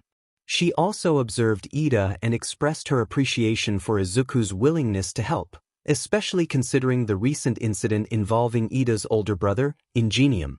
As the night wore on at UA High, the building was mostly empty, with only a few teachers remaining. Among them were Izuku and Mei, who were diligently working in the workshop. Mei was focused on creating her inventions, while Izuku was trying to finish the support item for Ida. Despite Mei's energy, Izuku struggled to stay awake, yawning frequently as he realized he needed to complete the item by the next morning. Noticing Izuku's fatigue, Mei decided to intervene. She removed her goggles and approached him, placing a hand on his shoulder, which startled him awake. Izuku assured her that he was fine, though Mei could see through his facade. She insisted that he was on the verge of falling asleep and proposed to help him stay awake. When Izuku questioned her method, Mei confidently declared her plan. She lifted the bottom of his shirt, exposing his chest, which caught him off guard and made him blush. Mei then playfully slapped the center of his chest, stepping back with a satisfied smile. Izuku, confused, asked what she had done. He lifted his shirt to discover a patch on his chest, prompting him to inquire about it. Mei explained that it was a caffeine patch, which would help him stay awake for about 40 minutes. Izuku expressed concern about the safety of such patches, but Mei reassured him, showing off her own arm adorned with multiple patches. She emphasized that they were safe as long as he didn't overdo it. Izuku, still a bit hesitant, agreed to try the patch, trusting Mei's judgment. "But one more thing," Mei said, prompting Izuku to ask what it was. She explained that she had applied the caffeine patch to him herself instead of just handing it over, believing it would enhance the effects. Seeing him wide awake confirmed her theory. Izuku acknowledged her reasoning and thanked her for the patch. Mei, eager to help, offered him 3 more patches, just in case he needed extra energy. Gratefully, Izuku accepted the patches with a smile, expressing his appreciation. Mei, excited about their work, urged him to return to their tasks, declaring it would be another all-night. The next morning, Melissa arrived at school early to drop something off at the workshop. Upon reaching the metal door, she pushed it open and was surprised to find Izuku and Mei asleep at their workstations. She approached Izuku and gently shook his shoulder, calling his name to wake him. Startled, Izuku sat up, confused about what was happening. Melissa informed him it was time to wake up, and he quickly realized the time, panicking that he would be late. He jumped off his stool, grabbed his briefcase and a device, and rushed out of the workshop, leaving Melissa puzzled about what he was in a hurry for. Just then, Mei mumbled in her sleep about not wanting things to blow up before face-planting back onto her workstation, prompting Melissa to wonder if they had stayed up all night. Meanwhile, Izuku dashed out of the school gates and spotted a fellow student about to lock his bike on a rack. He urgently asked to borrow the bike, explaining it was an emergency. The student, seeing the urgency on Izuku's face, agreed to lend him the bike, and Izuku expressed his gratitude before riding off from UA.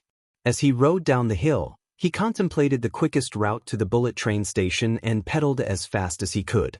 At the train station, Class 1A was preparing to depart for their hero internships. While others headed toward their trains, Ida stood at the entrance, anxiously waiting for Izuku to arrive with the support items he had requested.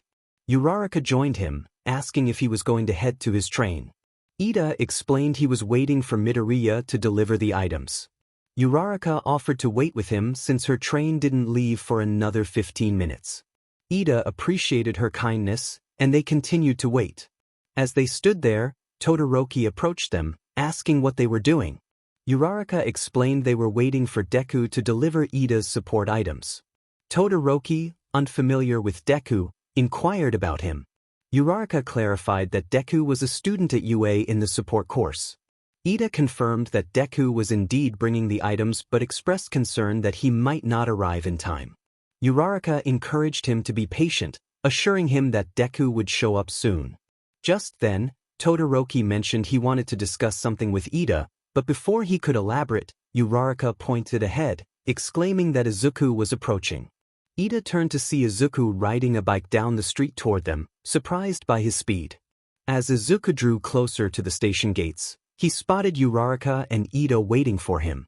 Once Izuku got close enough, he pressed down on the brakes and turned the bike, causing the tires to slide across the street until he finally came to a stop in front of Ida.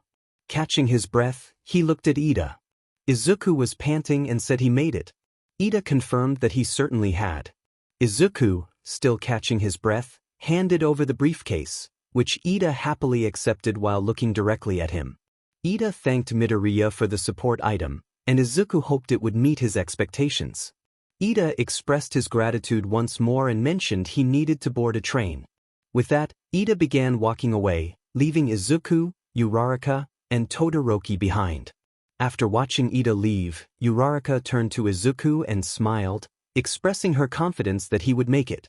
Izuku, feeling relieved, admitted he had been worried. Uraraka reminded him he had delivered just in time and mentioned she also had a train to catch, saying she would see him when she returned.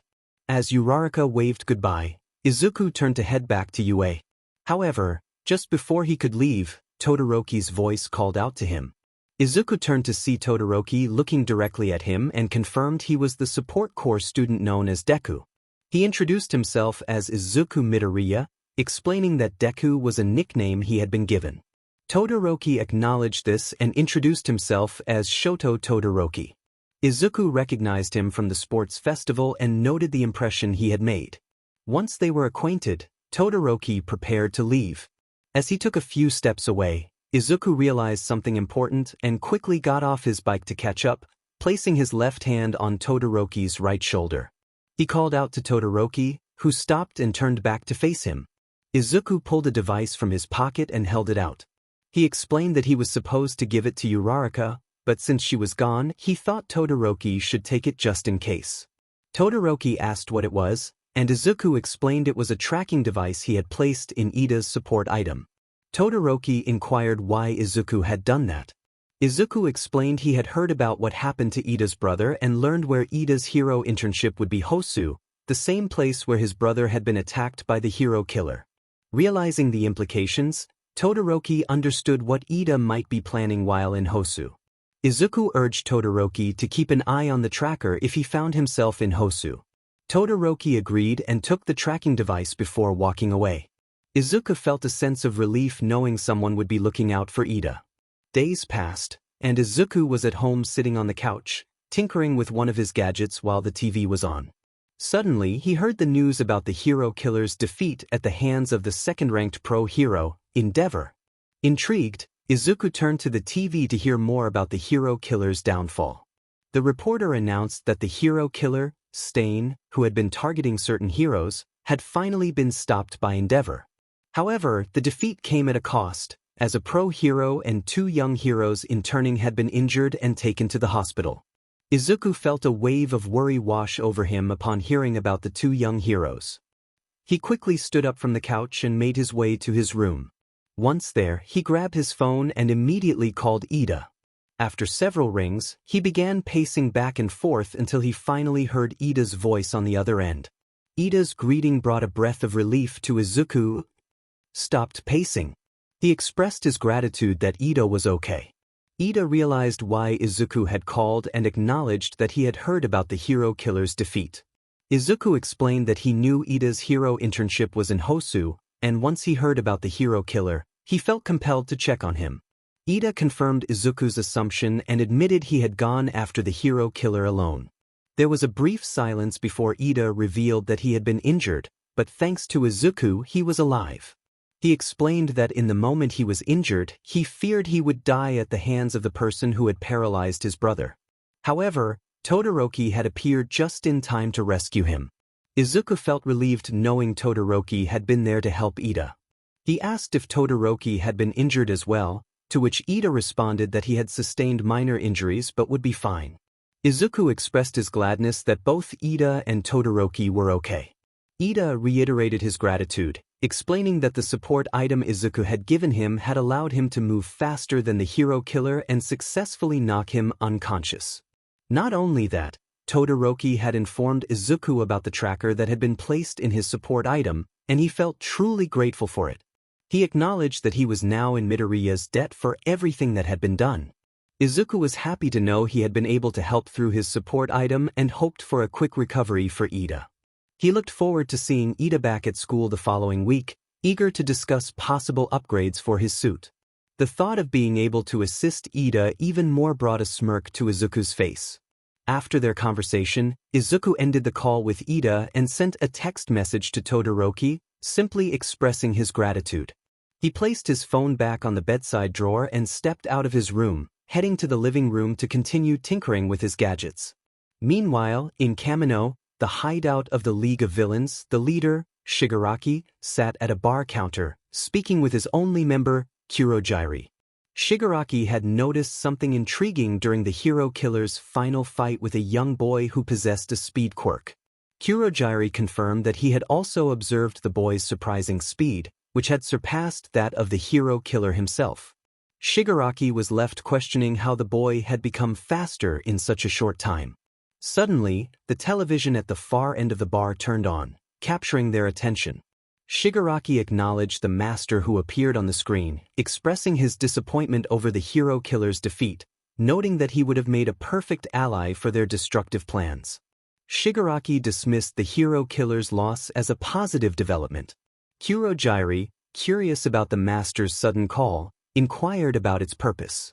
The master revealed that he had overheard their conversation and might have an answer to Shigaraki's earlier question. Shigaraki leaned in, eager for the information, and the master provided a name: Izuku Midoriya.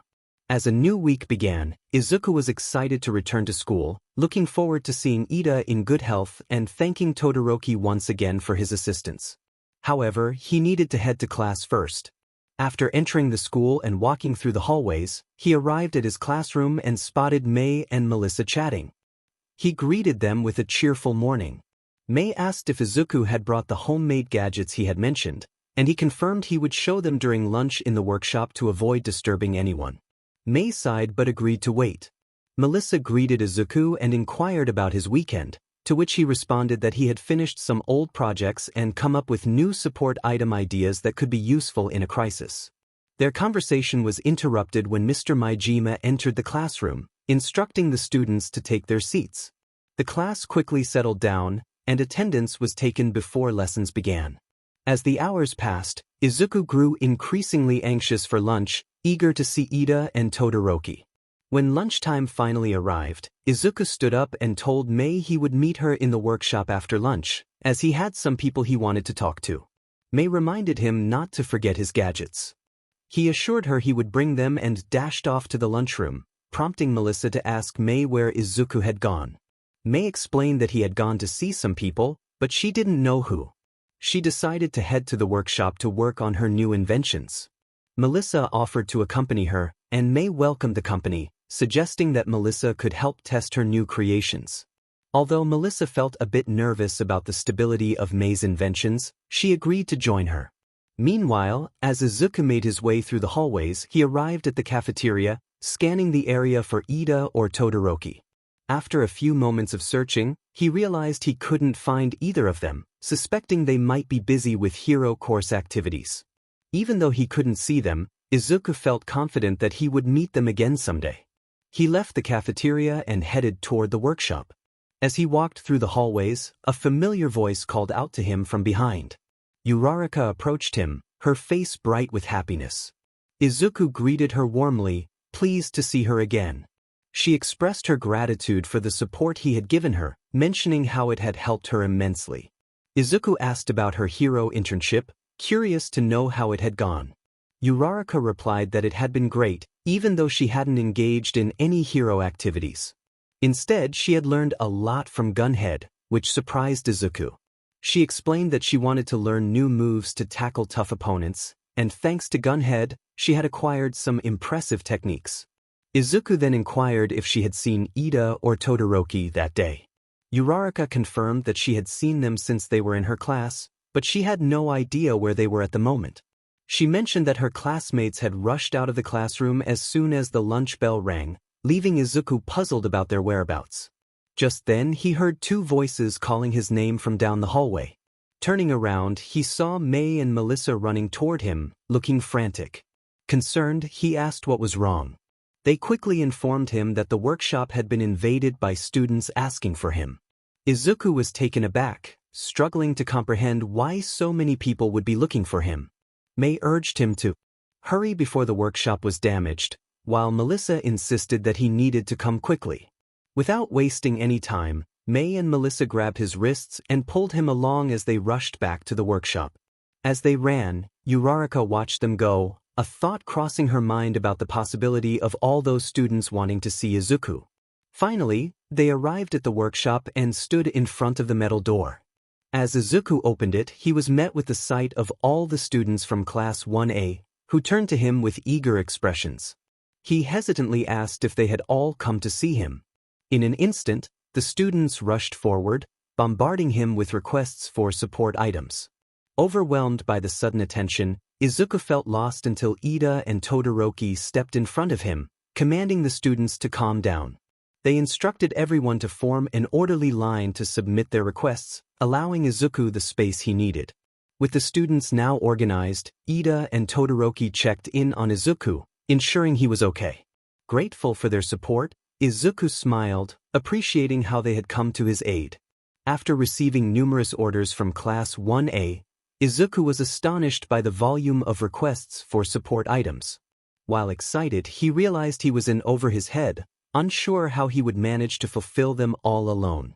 After school, he remained in the workshop, surrounded by requests, contemplating which item to tackle first. As he pondered, he felt a hand on his shoulder and turned to see Mei. She remarked on the workload he had ahead of him, and Izuku admitted he didn't know where to start. Mei shared her own experiences of being overwhelmed with ideas, emphasizing the difficulty of choosing which project to begin. Determined, Izuku reassured her that he would complete the tasks if he worked tirelessly. Mei encouraged him, offering to make coffee to help fuel his efforts. They exchanged smiles, ready to tackle the challenges ahead together. But soon after they did so, the two heard Melissa's voice calling out to them. She asked them to hold on. As they turned their heads to look at her, Melissa explained that if they worked non-stop without rest, the many requests for their support items wouldn't come out as intended and could even malfunction during use. Mei dismissed this, claiming that she often worked on her projects without issues. Melissa countered, pointing out that many of Mei's creations had exploded and nearly destroyed the workshop. Mei shrugged it off as mere trial and error, a common occurrence in their line of work. Melissa emphasized that they shouldn't shoulder all the responsibility for making the support items alone. Izuku expressed that the students from Class 1A had personally asked him to make the items, leaving him with no choice but to handle it himself. Melissa sighed, reminding him that everyone has limits, even her father, David Shield, one of the greatest support inventors. Izuku was surprised to hear that even he had limits. Melissa assured him that with a little help, her father always managed to complete his projects. She offered her assistance in building the support items. Izuku was grateful for her willingness to help, noting that they were not just classmates but friends, and it was only right for friends to support one another. He asked what they should start on first. Just then, Mei interrupted, insisting that if they were working on the support items, she wanted to be included. Izuku had anticipated her eagerness to help, especially given the numerous requests they had. Mei, with a wide smile, asked which projects she would assist with. Melissa suggested they stick to their original plan if Mei was going to help. Mei playfully refused to make any promises. With that settled, Izuku got to work on the support items, with Mei and Melissa assisting him. Meanwhile, in the League of Villains hideout, Shigaraki had received information about Izuku. Sitting at the bar, he held a glass with 4 fingers while one stuck out. Kurojairi inquired about their plans for Izuku Midoriya. Shigaraki proposed they kidnap him to have him create support items for them. Kurojairi raised concerns about the possibility of others discovering Izuku's disappearance. Shigaraki confidently replied that by the time they found out, it would be too late for anyone to stop them, especially with the useful equipment they would acquire.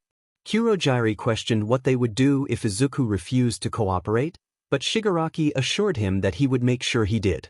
Kurojairi then asked how they would manage to kidnap Izuku without being noticed. Before they could brainstorm ideas, the door to the bar opened, revealing Jiren, the black market salesman. Jiren greeted them and mentioned that he had brought some people interested in joining their villainous group. As he invited them in, a young blonde schoolgirl with messy buns entered, accompanied by a tall man with burned scars on his face. Shigaraki and Kurojairi exchanged glances, both considering the same plan to capture Izuku. A few days later, Izuku, Mei, and Melissa had successfully built half of the requested support items for Class 1A. Despite their progress, they still had many more to complete. After school, they continued working together, but as Izuku focused on one of the support items, he noticed Melissa and Mei yawning and looking tired. Recognizing their exhaustion from staying late after school, Izuku decided it was time to stop. He set down his tools on the workbench, catching their attention, and stood up to address them. He suggested they take a break for the day, pointing out that they had been working too hard. Mei protested, insisting she could continue for a few more hours. However, Melissa agreed with Izuku, stating that they had been so focused on the support items that they had neglected their schoolwork. She concluded that stopping early was the best decision, whether they liked it or not. Mei sighed in resignation but declared she would come in early to continue where she left off. Izuku agreed, as long as they both got the rest they needed. With that, they changed out of their work jumpsuits and back into their school uniforms. The 3 of them walked through the hallways, eventually stepping out of UA and heading to the train station. Once they arrived, they boarded a train together. However, as each stop came, Mei and Melissa got off to head their separate ways, leaving Izuku alone on the train. A short while later, the train arrived at Izuku's stop. He quickly got off and began to leave the train station. As he walked home alone, he noticed the sky had darkened, and the streetlights had come on. Realizing this, he decided to text his mom to let her know he was heading home and not to worry. However, just as he pulled out his phone, he heard a girl crying. Curiosity piqued, he turned his head toward a dark alleyway and listened more closely to the sobs. Izuku thought to himself that he couldn't ignore the cries. He put his phone back in his pocket and stepped into the alleyway. As he walked deeper, the crying grew clearer, prompting him to call out. He approached the source of the sound and found a girl sitting on the ground, her back against the wall, legs tucked in and head lowered. Concern washed over him as he knelt down to check on her. He gently asked if everything was okay and if she was hurt, assuring her that he was there to help. The girl stopped crying and responded softly that she was fine. Relief flooded Izuku, but it quickly faded when she raised her head, revealing a menacing smile. She then said that she felt especially fine now that he was there. In a swift motion, she pulled out a knife and slashed at Izuku. He managed to lean away, but the blade grazed his left cheek, causing him to fall back onto the ground. He touched the cut, feeling the warmth of blood trickling down. As he lay there, the girl stood over him, her smile still present, accompanied by a little giggle. She remarked that he looked cute while bleeding. Fear coursed through Izuku as he saw her raise the knife again. He began to crawl backward, trying to escape. The girl noticed his movement and taunted him, asking where he thought he was going. He stammered for her to stay away, but she insisted that she couldn't do that and suggested they get a little closer. Suddenly, she leaped onto him, pinning him down. While Izuku wore a fearful expression, the girl had a joyous look on her face. She commented on how cute he was up close, especially with the blood on his cheek, which made him even cuter in her eyes. With a surge of adrenaline, Izuku quickly reached behind him, pulled out one of his gadgets from his backpack, and aimed it at her. With a press of a button, a net shot out, ensnaring the girl and throwing her to the ground. She struggled to free herself, but the net tangled around her, preventing her escape. Taking advantage of the moment, Izuku got to his feet and looked down at her. As she continued to struggle, he pulled out his phone to call the police. Just as he was about to unlock it, a hand grabbed the back of his neck, freezing him in place. A voice behind him, belonging to a man with black hair and burnt patches on his face, commented on his unexpected trick. The man suggested that the girl use her knife to cut her way out of the net instead of struggling. Following his advice, she managed to free herself and turned to Izuku and the man, introducing herself as Toga and thanking the man, Dabi, for his help. Dabi instructed Toga that they needed to deliver Izuku somewhere.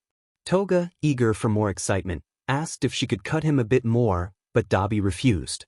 Toga sighed, expressing her disappointment. Izuku, confused and frightened, asked where they were taking him.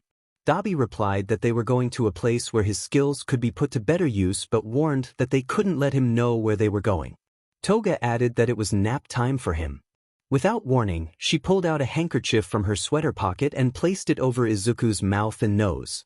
The chemical scent overwhelmed him, and before he could react, he fell unconscious, allowing Dabi and Toga to take him to Shigaraki. The next morning, Melissa arrived at UA with the other students. Instead of going to her classroom right away, she headed straight to the workshop to see if Izuku and Mei were there. Soon after walking through the hallways, Melissa arrived at the doors to the workshop and began to open them. Upon entering, she immediately spotted Mei at her workstation, diligently working on her project from the previous day. However, Melissa found it strange that Izuku was not there, as she expected him to be working hard at his own station. Looking over at his workstation, she noticed it was completely empty, with his tools untouched. Concerned, Melissa turned back to Mei and inquired about Izuku's whereabouts. Mei paused her work and turned her head to address Melissa's question. She expressed her uncertainty, noting that Izuku should have been there by now and speculated that he might be running late. Melissa agreed, mentioning that it was unusual for him to be tardy, especially since he was determined to finish the support items for Class 1A. Mei suggested that perhaps he had overslept but reassured Melissa that he would likely arrive soon, especially when it was time to work on the other support items. Melissa then asked if Mei would be joining the class, to which Mei replied that she needed a bit more time to finish her tweaks. Melissa reminded her to be careful not to cause any explosions, and Mei playfully responded that she could not make any promises. As Mei returned to her work, Melissa stepped out of the workshop and headed to class alone, still wondering where Izuku could be at that moment. In a dimly lit room, Izuku was tied to a chair, unconscious. Gradually, he began to wake up and took in his surroundings, which were shrouded in shadows. As he gathered his thoughts, he asked himself where he was. Just then, a voice broke the silence, revealing itself to be Shigaraki, who stepped out from a dark corner. Izuku's eyes widened as he recognized the slender man dressed in black with red shoes, his pale hand gripping his own face, making Izuku feel uneasy. Izuku asked who Shigaraki was, and to his surprise, Shigaraki introduced himself as the leader of the League of Villains, explaining that Izuku had been brought there for a specific reason. Izuku's heart raced as he realized the gravity of the situation. Shigaraki informed him that he now had the opportunity to work for him, which Izuku vehemently rejected, asserting that he would never work for someone like him. Shigaraki, unfazed, warned Izuku that he could end his life with a mere touch, implying that refusal would not be an option. Faced with the threat, Izuku reluctantly acknowledged that he had no choice but to comply. Shigaraki then leaned in closer, explaining that Izuku would be building support items for the League in that very room, with the necessary tools and materials provided. He assured Izuku that they would not work him to exhaustion and would offer breaks and food in exchange for suitable items. However, he made it clear that any attempts to sabotage the work or contact anyone for help would result in dire consequences. To ensure Izuku's compliance, Shigaraki introduced Kurojairi, who emerged from the shadows, ready to keep watch over him. With a final warning, Shigaraki expected nothing but the best from Izuku. After receiving a reluctant affirmation, Shigaraki released him from his restraints with a touch that disintegrated the ropes. He then left the room, leaving Izuku alone with Kurogiri. Despite his predicament, Izuku held on to the hope that his friends would realize he was missing, unaware that Shigaraki was already one step ahead. Meanwhile, at UA, as Class 1H was finishing attendance, Mr. Maijima noted that Izuku was absent, which surprised everyone. Just as he began to start the class, the door slid open, revealing Izuku, who smiled and apologized for being late, promising it wouldn't happen again. Over the next few days, Mei and Melissa noticed that Izuku was acting strangely. He had become unusually social, a stark contrast to his typical demeanor, and he had not been visiting the workshop or discussing his latest gadgets. Each time they tried to ask him what was wrong, he would come up with an excuse and quickly leave without providing any further explanation. Unable to speak to Izuku, Melissa and Mei grew increasingly suspicious, sensing that something was off. Unable to pinpoint the issue, they gathered in the workshop during lunch to discuss Izuku's strange behavior. Melissa expressed her concern about Izuku, noting how he had been acting unusually, especially since he wasn't helping with the support items that the Class 1A students had requested.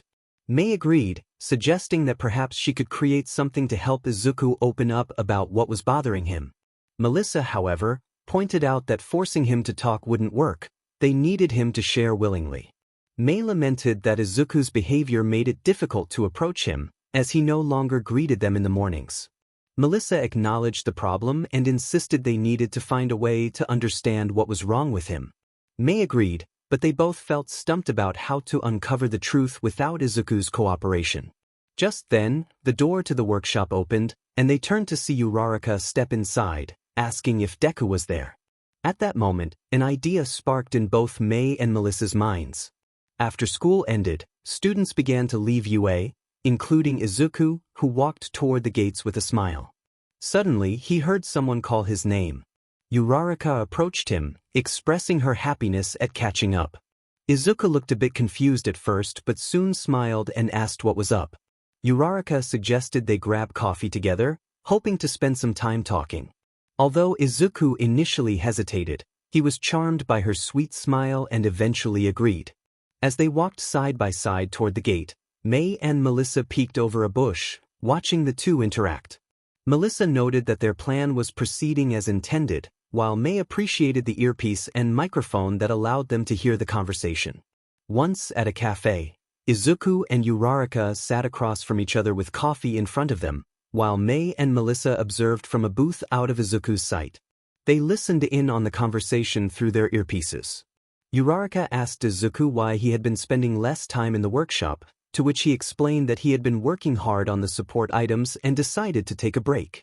Uraraka then mentioned that she thought Hatsum and Melissa were helping him, and Izuku confirmed that they were but insisted he wanted them to take breaks as well. Uraraka complimented his thoughtfulness, and then she relayed another question from Mei, asking if he had any new gadget ideas. Izuku responded affirmatively but hesitated to share specifics. As they talked, Izuku surprised Uraraka by placing his hand over hers, which made her blush. He smiled kindly and expressed that he was enjoying their time together.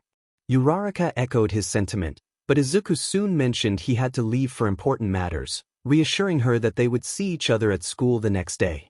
He winked at her as he got up to leave, causing her cheeks to flush even more. After Izuku exited the cafe, Melissa and Mei quickly left their booth to approach Uraraka, who was still blushing from the interaction. Once the two reached Uraraka, it didn't take long for Mei to ask the first question. Mei wondered what had just happened. Melissa admitted she had never seen Izuku act that way before, and Uraraka shared her surprise at his unexpected behavior. Mei pointed out that, regardless of how he was acting, they had learned something very important. Uraraka asked what it was, and Mei revealed that this Midoriya wasn't who he claimed to be. Melissa added that he had said he was working alone on the support items, but in reality, they had all collaborated on them. Mei noted that when his gadgets were mentioned he had refused to elaborate, which was unusual since he typically got excited talking about his inventions, especially the new ones.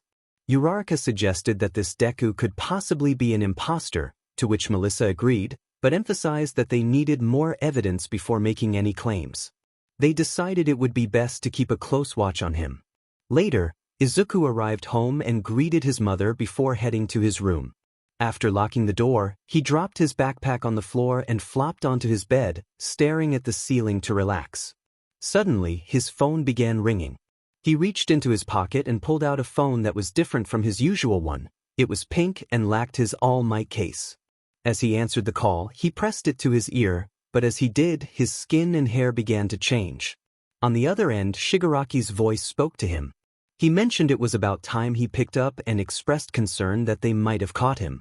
Toga, now back in her original form and wearing Izuku's school uniform, smiled as she lay on the bed, confidently stating that she would never get caught. Shigaraki warned her to be cautious, as she was attending an all-hero school, where one mistake could lead to serious consequences. Toga brushed off the warning and asked why he was calling. Shigaraki informed her that their ally was nearly finished creating their personal support items and suggested she return sooner rather than later. Toga agreed, eager to see what the little tinker had made for her. After the call ended, Toga sat up, reached into her jacket pocket, pulled out a small vial of blood, and drank it. Moments later, she transformed back into Izuku. In the hideout of the League of Villains, Izuku found himself locked in a room with shackles on his ankles. Despite the circumstances, he continued to work on support items meant for the League members, though he felt a deep sense of unease knowing these items were intended for harm rather than help. As he worked, his hands grew sore from the relentless task. He paused for just a moment, placing his wrench down on the table, when Kurogyari appeared behind him, sending a chill down Izuku's spine. Kurogyari demanded to know why he had stopped, stating that he had not earned a break. Frightened, Izuku avoided eye contact, lowering his head as cold sweat trickled down his forehead. He explained that his hands were sore and he thought a brief rest might help. Kurogyari agreed but insisted he return to work. Reluctantly, Izuku picked up his wrench again, the pain in his hands intensifying as he resumed his task. Kurogyari stepped back, taking a seat, just as Shigaraki entered the room. Shigaraki noted Izuku's hard work and approached him, looking over his shoulder as he toiled in silence, which pleased him greatly. He inquired about how many support items Izuku had completed that day. Kurogyari reported that he had made 13. Shigaraki expressed that while that was impressive, he needed more. He placed a hand on Izuku's shoulder, careful not to use his quirk, but the touch made Izuku tense, knowing the consequences if all 5 fingers made contact. Izuku reluctantly agreed to improve his work speed. Shigaraki then suggested that Izuku demonstrate some of the support items to the League members. Realizing he had no choice, Izuku nodded in agreement, which delighted Shigaraki. Shigaraki instructed him to follow, and Izuku complied, leaving the room with Shigaraki while Kurogyari trailed behind, ready to intervene if necessary. Shigaraki commanded Kurogyari to open a gate, and with a wave of his hand, a portal appeared. Shigaraki stepped through first, followed by Izuku, who was gently nudged along by Kurogyari. Eventually, after going through the portal, Izuku quickly realized that he was in an entirely new place. Izuku looked around, feeling disoriented. He wondered where they were. Shigaraki explained that they were in a remote warehouse, far from any city or town, a perfect location to test out Izuku's new support items. Suddenly, 3 other portals appeared, and 3 figures emerged. 2 of them were Dabi and Toga, whom Izuku recognized immediately. The third person, however, was unfamiliar to him, especially since he wore a mask that obscured his face. As the villains gathered, Shigaraki greeted them warmly. He welcomed his allies, expressing his gladness that they had arrived. Toga, with a bright smile and a hint of excitement, mentioned that she wouldn't have missed this opportunity, especially with Izuku present. Dabi, on the other hand, stated that he was there to collect what he had been promised. The masked figure, who introduced himself as Twice, seemed confused about the purpose of their gathering. Shigaraki approached Izuku to clarify. He acknowledged Twice and then called for Kurogyari, who opened another portal. From this portal emerged a crate filled with the support items Izuku had created for them. Shigaraki presented the crate, revealing the special equipment made by Izuku. Hearing his name made Izuku feel a wave of guilt wash over him, knowing what these items would be used for. Dabi, Toga, and Twice eagerly approached the crate, rummaging through the contents. Dabi remarked on the high quality of the items, suggesting they would fetch a high price on the black market. Twice expressed his disdain for the items, while Toga gleefully anticipated putting her new toys to good use. Izuku watched them equip the support items he had designed, fully aware of their intentions. The next day, Mei, Melissa, and Uraraka gathered in the workshop early in the morning to discuss Izuku. Mei stood in front of a blank whiteboard, ready to present her theories about the possibility of an imposter. She began drawing, presenting her first theory that Izuku might have been replaced by a robot, which she found exciting for its potential to be taken apart and studied. Uraraka and Melissa exchanged skeptical glances, prompting Mei to move on to her second theory. She suggested that the real Izuku could be under mind control from a device implanted in his brain, illustrating her idea with a drawing of Izuku with an antenna sticking out of his head.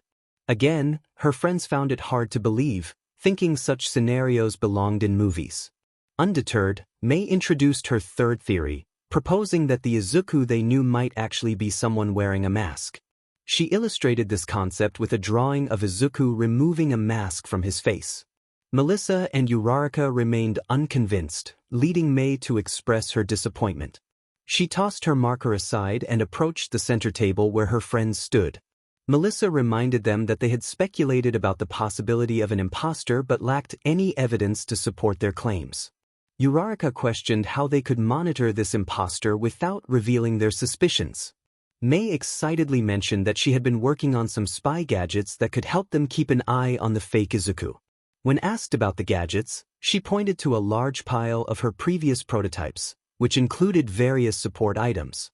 Melissa and Uraraka realized that searching through the pile would take a long time, especially without knowing what they were looking for. Mei assured them that she knew what the gadgets looked like and was confident they could find them together before classes began. With renewed determination, the three of them began searching through the clutter of Mei's inventions.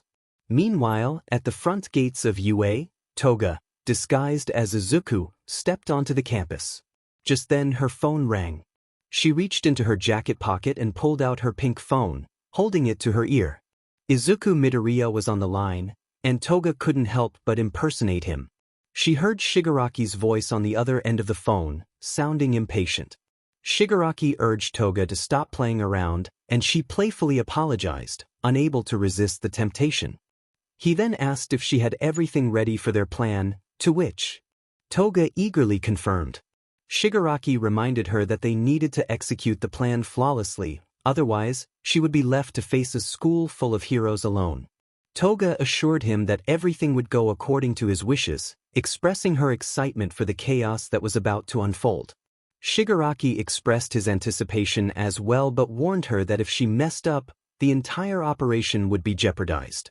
He mentioned that if everything went smoothly, the school and the symbol of peace would fall, thanks to his careful planning and the new support items they had received from a mutual acquaintance.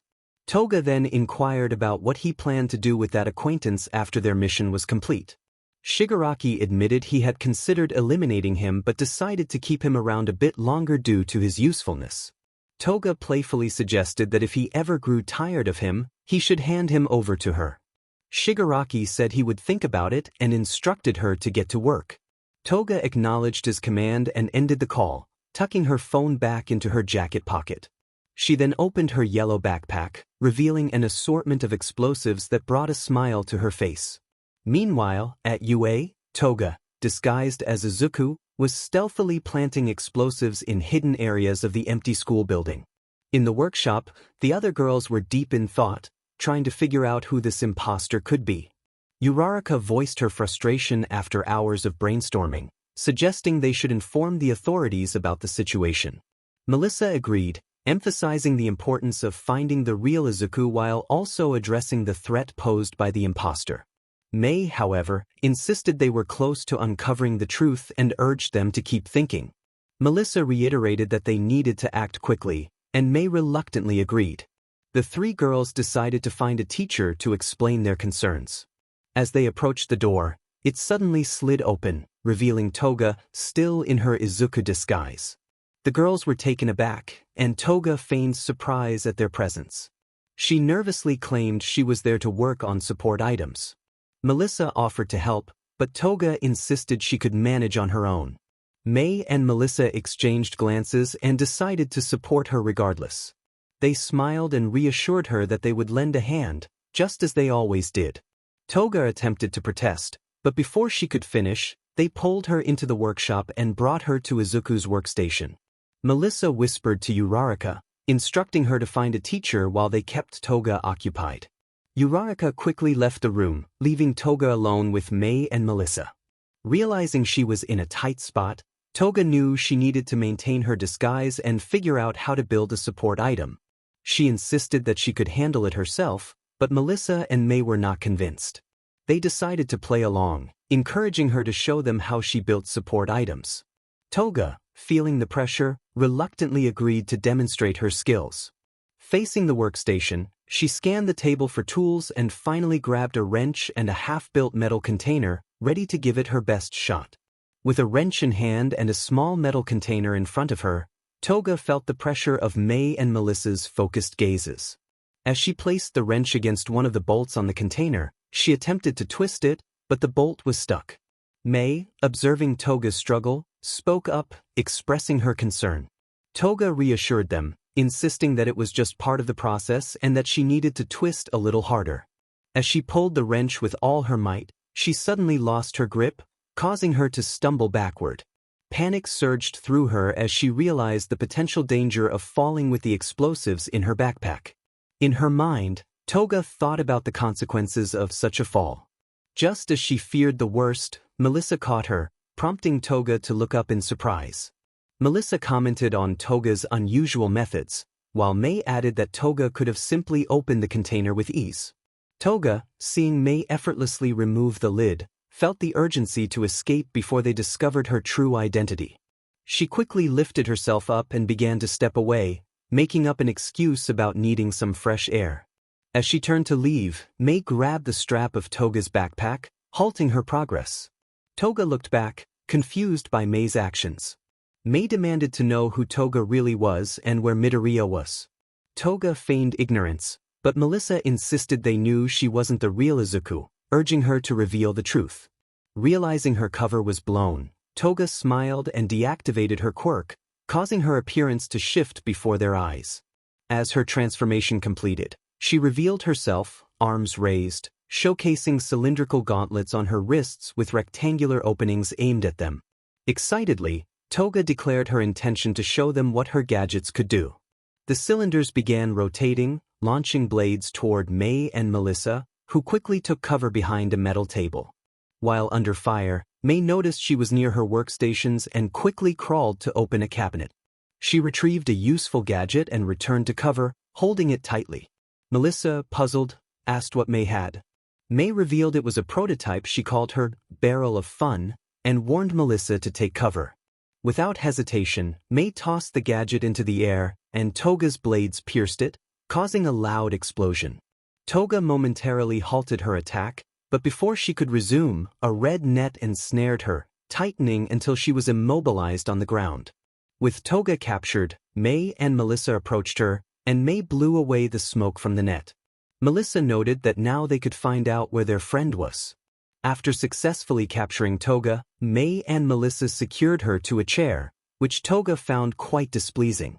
While strapped down, they rummaged through Izuku's backpack, discovering inactive explosives and custom-made support items. Recognizing the items were not meant for helping others, but rather for causing harm, May grew upset and confronted Toga. Demanding to know where the items came from and who had built them, May's frustration was palpable. Melissa tried to calm her down, placing a hand on her shoulder, but May brushed it off, insisting on answers from Toga. Seeing May's anger, Toga couldn't help but smile and commented on how adorable May looked when angry. This only fueled May's frustration further, prompting her to lean in closer to Toga, demanding answers.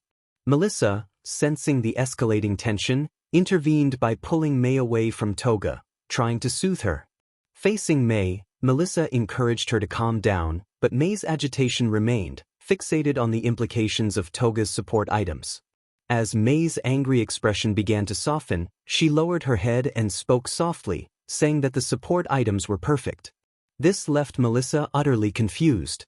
She questioned what May meant, to which May explained that during a junior high tour of a company that builds support items for heroes, she learned about the differences between professionally made items and those from the black market. Melissa was surprised to hear this. She never expected such a distinction existed. May looked at her seriously and emphasized that the support items they were examining were crafted with care, not hastily thrown together for profit. This led May to share her theory that Midoriya had made these support items. Just then, they heard giggling and turned to see Toga, who wore a twisted smile. Melissa asked why Toga was laughing, and Toga responded that it was amusing to think that Izuku had been building toys for villains to use against heroes. This revelation upset May, who confronted Toga, demanding to know where Midoriya was and what she had done to him. Toga claimed she hadn't harmed him but mentioned that the last time she saw him, he had given her the toys, which were more fun than she expected. May was furious, expressing her anger at Toga for forcing Izuku to create harmful equipment when he only wanted to help people. Toga shrugged, saying she was only following orders to capture him for her boss. When pressed for her boss's name, Toga revealed it was Tamura Shigaraki, the leader of the League of Villains, a name that sent a chill down Melissa's spine. She had heard much about Shigaraki and his terrifying reputation, while May admitted she was unaware of him. Toga teased that May might soon have the chance to meet Shigaraki, leaving May confused and demanding to know what Toga meant. Suddenly, they heard a series of beeping sounds and turned to see the explosives activating. Terrified, May and Melissa ran from the room, leaving Toga behind, who laughed maniacally. As they reached the door, the explosives detonated, and the girls dove to the ground to shield themselves. After the explosion, they heard Uraraka and Aizawa approaching, asking if they were okay and what had happened. Instead of explaining, the girls remembered Toga and quickly ran back into the workshop, only to find the chair empty and the support items gone. Uraraka and Aizawa entered, surprised by the state of the room, prompting May and Melissa to immediately start explaining everything. Meanwhile, Toga had escaped through an air duct, landing on the floor of the second floor of the school, pleased to be far from her captors. She noticed the area was clear and pulled down her sleeve to reveal a metal bracelet, one of Izuku's inventions. Pressing a button on the bracelet, a hatch opened to reveal a microphone, and Toga began speaking into it, announcing herself and checking for a response. After a moment of silence, a familiar voice came through the microphone, asking about her previous communication device. Toga explained that it had blown up along with some explosives, and when asked what had happened, she told Shigaraki that her cover was blown, she was captured, and while they took her support items, they hadn't taken the bracelet, which she had used to detonate the bombs and activate her shield for protection. Shigaraki expressed his regret about the bombs, while Toga inquired if he had planted enough. He confirmed that while he had planted some, it wouldn't completely demolish the school as she had hoped, but it would cause significant damage. Toga accepted this and prepared to find a hiding place to wait for the excitement to begin.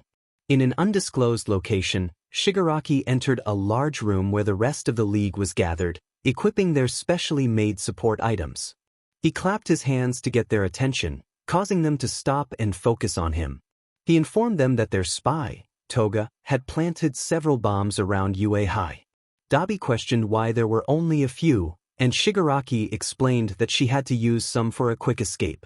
He urged everyone to hurry and equip their items for the upcoming events. As Shigaraki stepped out of the room and walked down a corridor, Kurojairi appeared beside him. He expressed concern about the effectiveness of a direct attack on UA, reminding Shigaraki of their previous failure. Shigaraki assured him that this time would be different due to their upgraded equipment. Kurojairi then asked about Izuku Midoriya, and Shigaraki revealed that they would keep him around to continue creating support items, as he was too valuable to lose. If Izuku refused, they would target his loved ones to motivate him. Kurojairi praised Shigaraki's plan, and they continued down the corridor together. Meanwhile, behind a locked metal door, Izuku sat against the wall, shackled and silent. He felt the stillness around him and decided to use a hidden tool he had stashed away to pick the lock on his shackles. After some effort, he successfully freed himself. Back at UA, Mei and Melissa had just finished explaining the situation to Aizawa and Uraraka when an explosion echoed through the building, triggering an alarm. Aizawa quickly began evacuating the group as the alarm warned of an attack. While making their way through the hallways, Uraraka stopped at a window, shocked by the sight outside. Aizawa, Mei, and Melissa joined her to witness a giant portal opening on the school grounds, with villains and Nomu stepping out. Aizawa recognized the gravity of the situation, realizing it was a full-fledged attack. As the League of Villains emerged from the portal, they were confronted by All Might, who landed just a few steps away from Shigaraki. As the dust settled, Shigaraki began clapping, acknowledging All Might's timely arrival. All Might stood tall, unfazed by Shigaraki's taunts, and confidently declared that he was ready to face them all. Shigaraki challenged All Might, suggesting that this encounter would be different from their last. All Might questioned Shigaraki's confidence, prompting him to invite All Might to attack. Shigaraki's provocation continued, taunting the symbol of peace to strike him with all his might. Just like how you confronted my master several years ago, All Might suddenly recalled it. Memory of that fateful encounter with the most dangerous man on the planet. As the memory resurfaced, he clenched his fists tighter, his trademark smile fading as anger and frustration washed over him while he locked eyes with Shigaraki. All Might's anger was palpable as he demanded to know how Shigaraki was aware of that past event. Shigaraki, with a smirk on his face, revealed that he knew many things and taunted All Might, challenging him to unleash his full power to discover the truth behind his words. He urged the symbol of peace to demonstrate the strength that had failed to defeat his master. Fueled by rage, All Might charged toward Shigaraki, pulling back his right fist and shouting the name of his signature attack. With a powerful declaration, he unleashed a devastating punch aimed directly at Shigaraki. The force of his attack created a massive shockwave, but as the dust settled, All Might was left in disbelief. Instead of hitting Shigaraki, his fist collided with an armored left arm raised in defense. Shigaraki, amused by All Might's shock, taunted him further, indicating that it was now his turn to experience the power of a Detroit smash. As he clenched his right fist, similar armor materialized around it, glowing bright red before he launched his own punch at All Might. Though it did not make direct contact, the shockwave from Shigaraki's attack sent All Might flying backward, crashing through the doors of UA High and into the lockers inside. As Shigaraki lowered his arms, he admired the armor that had successfully countered All Might's attack. A voice from within the armor announced that its absorption capacity had been depleted and needed restoration. Shigaraki praised the absorption gauntlets, noting their dual function of blocking and releasing power. Meanwhile, All Might struggled to rise, but someone grasped his right arm, helping him up. Looking up, he saw Aizawa, who had come to assist him. Aizawa encouraged All Might to get back on his feet, emphasizing the need for him in the fight ahead. Confused, All Might questioned the use of "we," only to see his fellow heroic teachers emerging from the dust, surrounding him. Cementos offered his support, while Present Mike affirmed their unity in the face of the threat to their school.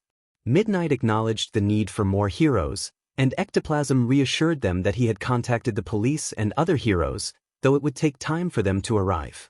Snipe suggested they hold out until reinforcements came, ready to confront the villains. Seeing his fellow teachers rallying around him, All Might's smile returned, filling him with renewed confidence. He declared his intention to lead the charge, inviting his comrades to call for help if needed. With a spirited shout of "Plus Ultra," he raised his fist in the air, inspiring the others to do the same as they prepared for battle. As the clash between the UA teachers and the League of Villains unfolded, a locked metal door in the villains' hideout creaked open. Izuku stepped out cautiously, scanning the corridors for any patrolling villains. Finding none, he seized the opportunity to escape. As he navigated the hallways, he noticed the absence of any villains, which struck him as odd. Eventually, Izuku halted, drawn to a large doorway on the left that emitted a beam of purple light.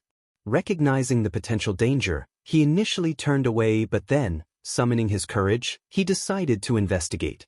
He approached the doorway quietly, peeking through to witness Kurogiri and several Nomu guarding a massive portal. The sight confirmed his fears about the League of Villains' true intentions while he had been confined, working on support items for them. As Izuku gazed at the portal, he suddenly heard Kurogiri speaking, prompting him to hide and listen in on the conversation. Kurogiri communicated through a bracelet, and soon the voice of Shigaraki echoed through. Shigaraki ordered Kurogiri to send more Nomu to create chaos around the school and keep the heroes occupied. Kurogiri complied, instructing 4 Nomu to move through the portal without hesitation. Izuku, overhearing everything, began to speculate about the situation. He realized that Shigaraki's mention of a school meant they were likely attacking UA, putting both the school and its teachers, including All Might, in danger. Although he trusted All Might and the teachers to handle themselves, he felt guilty about the support items he had been forced to create. If anyone got hurt because of them, he would feel responsible. Determined to prevent any harm, Izuku took a deep breath and resolved to take action. He sprinted through the corridors, heading towards the room where he had made the support items. Upon entering, he grabbed a screwdriver and a wrench, staring intently at the workstation filled with supplies. He reminded himself of all the ideas he had developed. With renewed determination, Izuku began to work on his own support items to help stop the villains. Meanwhile, at UA, chaos erupted in the main courtyard as Mei, Melissa, and Uraraka followed Principal Nizu to a secure shelter. Nizu reassured them that they would soon be safe. However, Mei felt uneasy about leaving the heroes without support.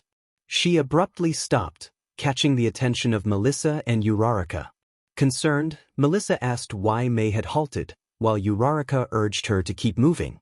With her head slightly bowed and fists clenched, Mei spoke with a tone they had never heard from her before, expressing her frustration about merely running to safety. She explained that she had come to UA not only to create her inventions but to help those who needed them most. At that moment, the heroes outside were facing villains armed with support items she believed had been forced upon Izuku. Mei declared that while the others could run to safety, she intended to fulfill her purpose. Moved by her words, Melissa and Uraraka listened intently. Principal Nizu approached Mei with a smile, acknowledging her noble intentions and granting her permission to act, despite the risks. Mei affirmed her decision, and Nizu encouraged her to hurry, emphasizing the need for her support. With a smile, Mei turned to head toward the workshop, and Nizu instructed Melissa and Uraraka to accompany her for safety. Eager to help, they followed Mei as she made her way back to the workshop, while Nizu continued to the shelter, thinking about the tea he would enjoy there. As the girls rushed through the hallways, Uraraka inquired about Mei's plans for the workshop. Mei confidently stated that she had created plenty of inventions and would have something to assist the heroes in their fight. Melissa jokingly hoped it wouldn't explode, to which Uraraka reacted with surprise. Ignoring the comment, Mei urged them to keep moving, and as they ran, Uraraka noticed something glimmering in a vent ahead. Suddenly, a sharp spearhead shot out from the vent, aimed directly at Mei. Without hesitation, Uraraka dove to tackle Mei out of harm's way just in time, causing the spearhead to embed itself in the floor.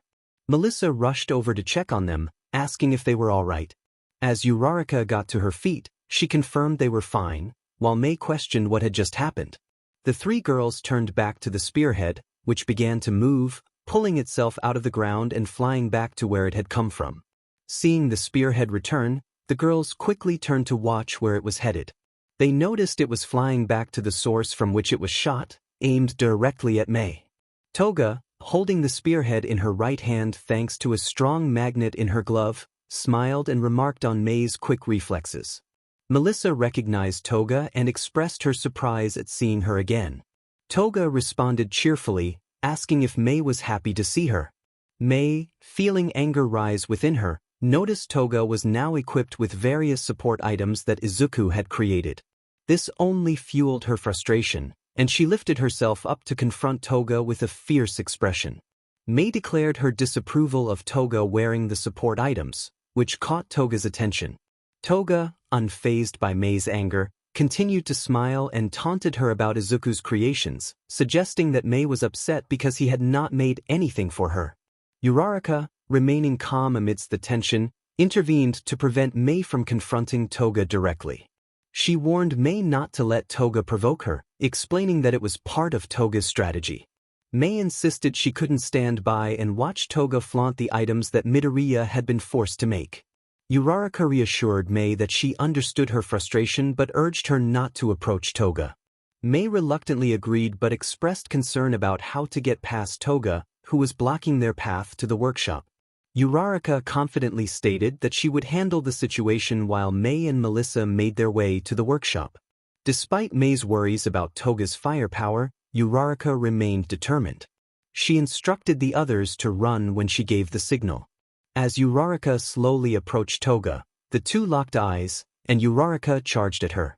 Toga responded by throwing the spearhead, which activated a thruster and sped toward Uraraka. She managed to dodge just in time, feeling a slight sting on her cheek as the spearhead grazed her.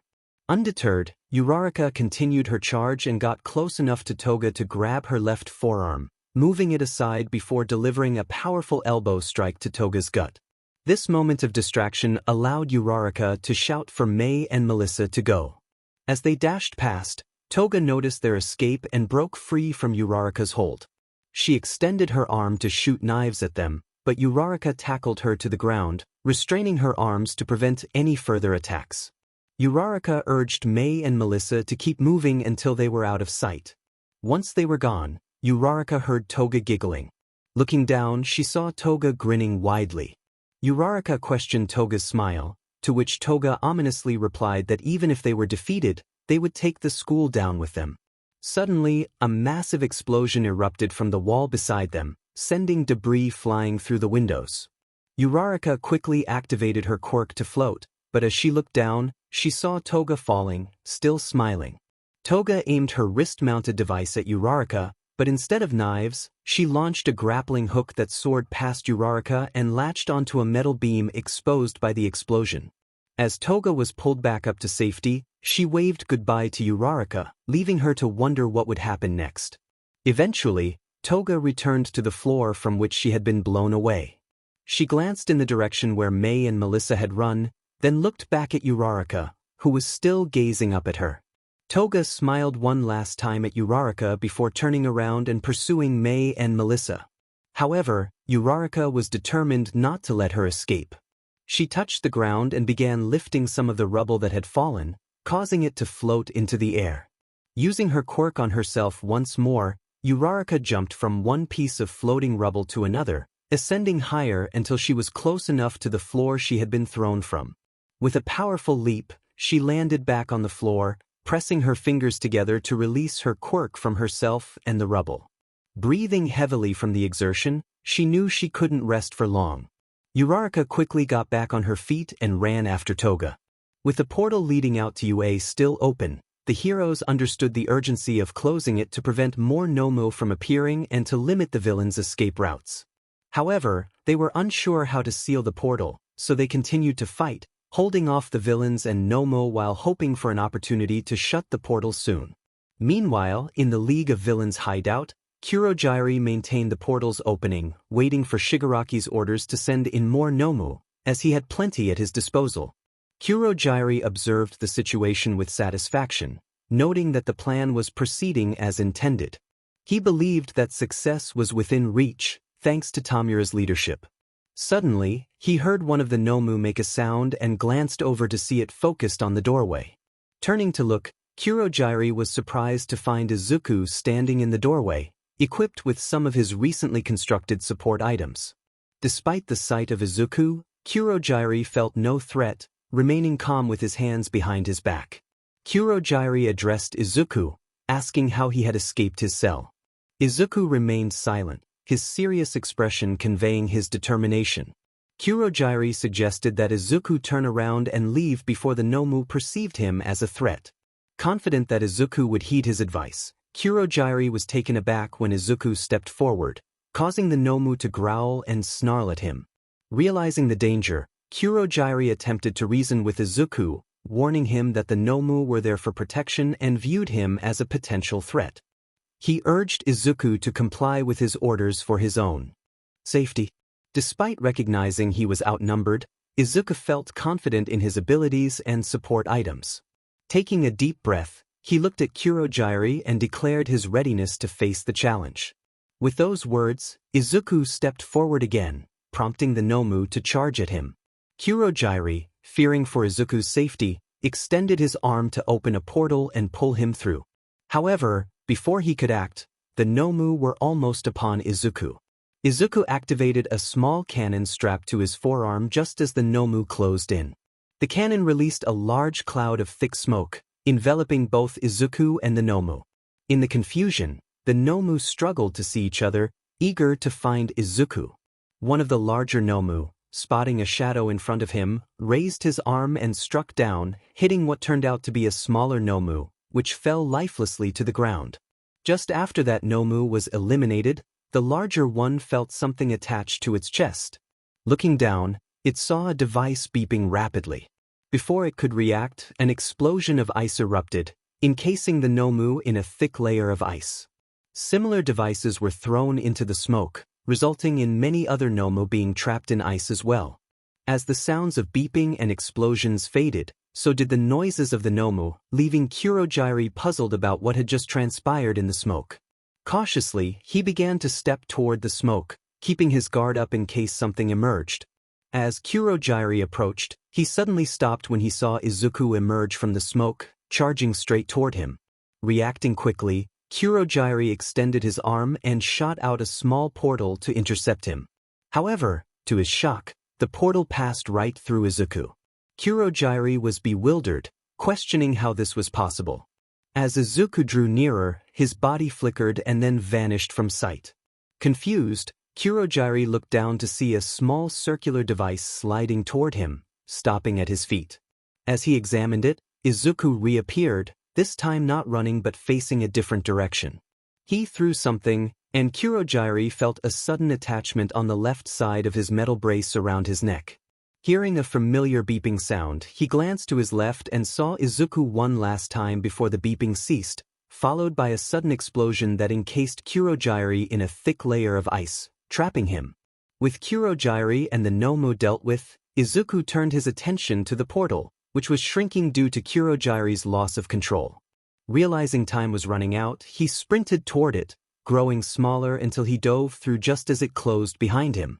On the other side of the portal, Izuku hit the hard ground. He lifted himself up and looked around, relieved to see Yue still standing, albeit with some damage. His happiness was short-lived, however, as a massive explosion erupted nearby, shrouding his side of Yue in smoke. Quickly, he scrambled for cover, diving behind a fallen pillar. As he checked his equipment, a Nomu crawled atop the pillar, poised to strike. Just as it raised its elongated arm, a bullet pierced through its exposed brain, scattering its remains. The lifeless body dangled precariously, startling Izuku. Before he could process what had just happened, a voice called out to him. It was Snipe, the pro hero and teacher, wielding dual revolvers. Snipe urged him to get to safety, and Izuku, recognizing the urgency in his tone, complied without hesitation. He quickly got back on his feet and ran toward the last place he had seen Yue, knowing it was the safest option. As he ran, he heard something flying toward him from behind. He turned just in time to see a massive figure soaring through the air. Reacting swiftly, he dove to the ground, allowing the figure to pass overhead. Raising his head, Izuku saw that the figure was All Might, who had cleared a path through the smoke and dust, making a way to Yue's entrance. As he reached the steps of Yue, he stopped short, shocked to see All Might embedded in the steps. Izuku rushed to his side, horrified to see the number one hero severely injured, his iconic suit torn and stained with blood. Concerned, Izuku asked if All Might was okay. With great effort, All Might turned his head and recognized Izuku, recalling their previous encounter. Despite his injuries, All Might managed to smile and attempted to reassure Izuku, declaring that he was the symbol of peace and would not fall. However, a sudden wave of pain coursed through him, causing him to collapse to his hands and knees, blood spilling from his mouth. Izuku was left in shock, rushing to All Might's side as steam began to rise from him, revealing half of his true form. Izuku, worried, asked what had happened to him. All Might, his smile fading, explained that he could no longer maintain the strength he once had. Izuku began to suspect that the support items he had supplied to the villains had been used against All Might, leaving him in this weakened state. Thinking this, Izuku immediately blamed himself for everything that was happening. He felt such overwhelming guilt that it brought him to tears. He expressed his sorrow to All Might, apologizing for the pain and chaos caused by the villains. All Might, surprised by Izuku's admission, listened intently as Izuku explained how he had been captured and forced to create support items for the villains. Izuku felt that everything happening was his fault and that he no longer deserved to be at UA. Just then, he felt a reassuring hand on his shoulder. Looking up, he saw All Might smiling at him. All Might encouraged Izuku not to blame himself, stating that the true culprits were the villains. He declared that he would not allow them to continue their destruction, affirming his role as the symbol of peace. With renewed strength, he lifted himself back to his feet, transforming into his heroic form, and proclaimed his iconic phrase. With All Might standing tall and radiating strength, Izuku felt inspired. However, their moment was interrupted by a slow clap. They turned to see Shigaraki emerging from the smoke, clapping mockingly. Shigaraki remarked on All Might's inspirational speech, then shifted his attention to Izuku, revealing that he had found his escaped prisoner. He threatened to eliminate All Might and destroy UA, asserting that Izuku belonged with the villains. Unfazed by Shigaraki's intimidation, Izuku stood firm, declaring that he was no longer a prisoner and would not create support items for those who harm others. He asserted that he belonged at UA, using his skills to help heroes instead. Shigaraki, angered by Izuku's defiance, decided that he would be the first to fall today. Izuku, filled with determination, challenged Shigaraki to try. As Izuku sprinted toward Shigaraki, All Might attempted to intervene but was too weak to stop him. Ignoring All Might's warning, Izuku charged forward, fueled by anger rather than fear. Shigaraki prepared to grab Izuku, but just as he lunged, Izuku activated a support item that propelled him into the air. Shigaraki, puzzled by Izuku's sudden evasion, turned to look up as Izuku reached for another item on his belt and threw it at him. Anticipating an attack, Shigaraki raised his arm to block, but when the object hit his support item, he was surprised to see 3 circular devices attach themselves to it. As electricity began to surge from the devices, Shigaraki instinctively pulled away, but the shock dissipated harmlessly. Realizing his support item was undamaged, Shigaraki smirked, underestimating Izuku's ingenuity. Meanwhile, Izuku landed back on the ground and called out to All Might, urging him to attack. Initially confused, All Might recognized the urgency in Izuku's voice and summoned his strength to launch himself at Shigaraki. Hearing the thunderous sound of All Might's approach, Shigaraki prepared to absorb the impact. However, when All Might's fist connected with Shigaraki's support item, the force sent Shigaraki flying back, crashing into a pillar and clearing the smoke and dust around them. Shocked that another one of his punches had missed, All Might turned his attention to Izuku, who had picked himself up off the ground. All Might expressed his admiration for Izuku's ingenuity. He was impressed by the young hero's resourcefulness. Izuku explained that he had thrown devices attached to a support item, which sent a large electrical current through the wiring, damaging the inside and rendering it useless.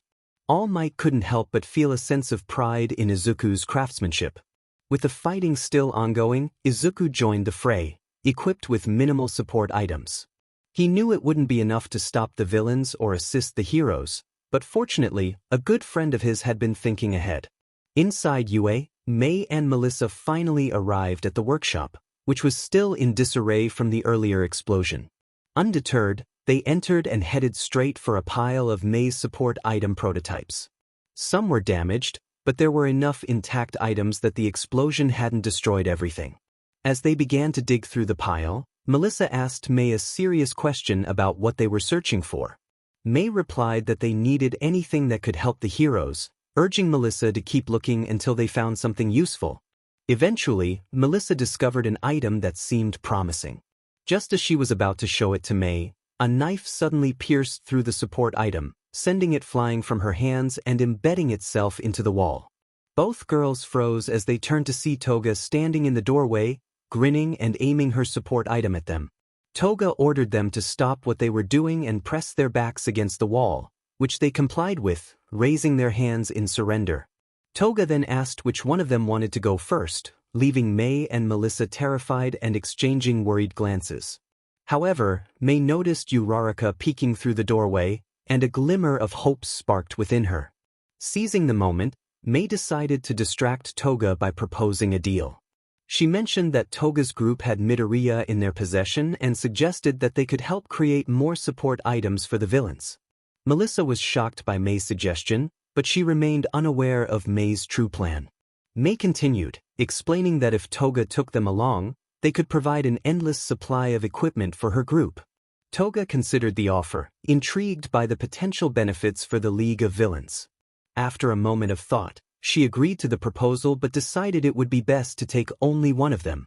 Unfortunately for Melissa, Toga aimed her weapon at her, preparing to eliminate her. Just as Toga was about to strike, she was unexpectedly hit by a metal door that had fallen during the explosion. The impact sent her crashing against the wall, leaving her unconscious. With Toga dealt with, Uraraka dropped the door and rushed over to May and Melissa, who let out a sigh of relief. May praised Uraraka for her perfect timing, and Uraraka acknowledged that May's distraction had given her the chance to use her quirk effectively. Realizing the full extent of May's plan, Melissa expressed her surprise at being part of the distraction. With Toga incapacitated, the three quickly returned to searching through the pile of support items.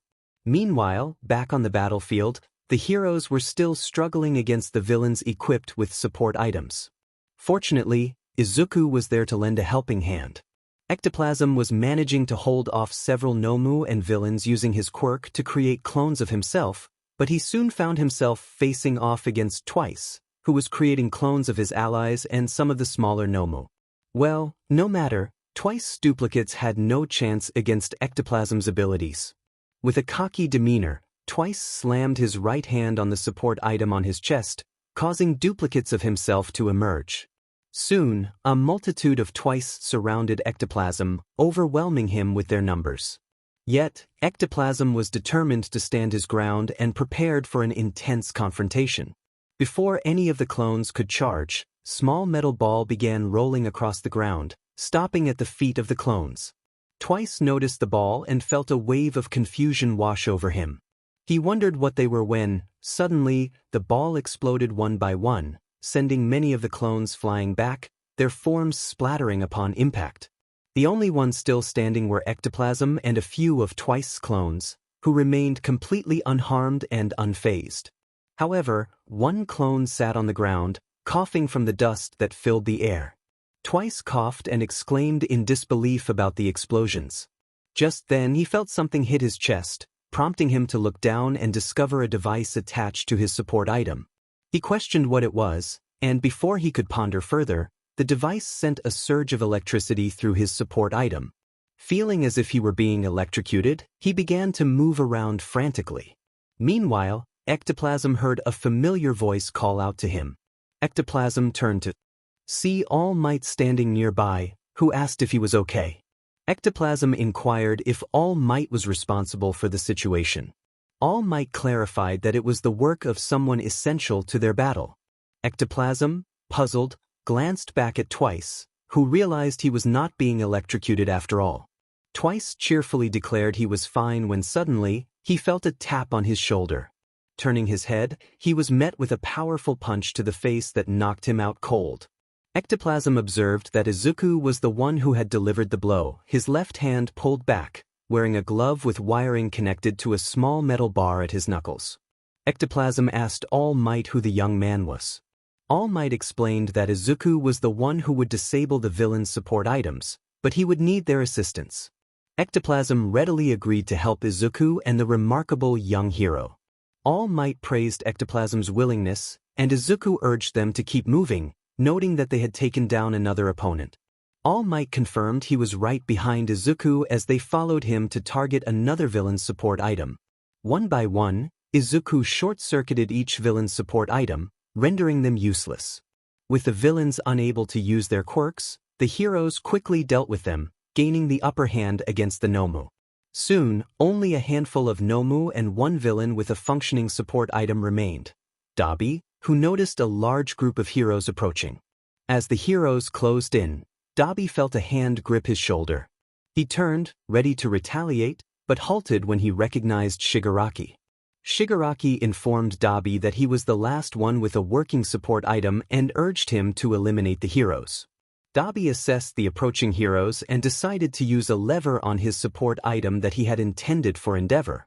Pulling the lever, the center of his chest opened up, revealing a core that had been storing his flames. With a surge of power, he unleashed a massive beam of blue flames toward the heroes. The sight of the incoming attack forced the heroes to brace for impact, including Izuku, who had no means of defense. Just as the flames neared, a protective dome formed around Izuku and the other heroes, completely blocking the flames. Izuku looked up and recognized the familiar support items belonging to his friends. On one of the top floors of Yue, Mei, Melissa, and Uraraka stood in front of a broken window, Mei beaming with excitement as she watched her creations in action. Mei cheered for her inventions as Dabi's beam of flames eventually dissipated, leaving him feeling drained. He fell to his knees, realizing that his support item had absorbed more flames than he had anticipated. Shigaraki, frustrated, questioned Dabi's actions. "Get up and shoot those flames again," Dabi urged. Panting, Shigaraki replied that he couldn't. He felt completely burnt and lacked the strength to create even a small flame. Shigaraki turned to see the dome force field lifting and disappearing, revealing his fallen allies and the Nomu. Anger surged within him as he realized the unexpected outcome was not due to All Might but rather Izuku, who was running alongside the heroes. Before he could fully express his rage, a portal opened beside him, and Kurojire's voice reached his ears, urging him to retreat immediately to avoid capture. Kurojire had already retrieved Shigaraki's fallen allies and some of the Nomu, insisting he step through the portal. With reluctance, Shigaraki turned his back and walked through the portal. Another portal opened beneath Dabi, who began to sink into it. The heroes attempted to stop them but were too late, as the portals closed before they could reach the villains. Although the League of Villains managed to escape, the heroes did not view this as a failure. Instead, they celebrated their small victory in halting the villains' rampage. Izuku looked at the heroes and Yu, feeling a sense of happiness as the fighting had come to a stop. However, his joy was short-lived when he suddenly felt a hand grasp his right ankle. He looked down to see Shigaraki's hand reaching out from a small portal, holding onto him tightly. Izuku struggled to pull away, but Shigaraki's grip was surprisingly strong. As he fought to escape, he felt his foot beginning to crumble, causing him to lose his balance and fall to the ground. From the other side of the portal, Shigaraki's voice taunted him, declaring that this was punishment for opposing him and that he would soon become nothing but dust. Realizing the dire situation, Izuku quickly grabbed a piece of rubble and slammed it down just above his ankle, breaking through the cracks that were spreading. In doing so, he severed his own foot, screaming in pain and alerting the other heroes. Aizawa's scarf wrapped around Izuku, pulling him away from Shigaraki's grasp just as his foot turned to dust. Shigaraki withdrew his hand back into the portal. As the heroes gathered around Izuku, who was overwhelmed with pain from the loss of his foot, All Might quickly picked him up and reassured him that he would be okay.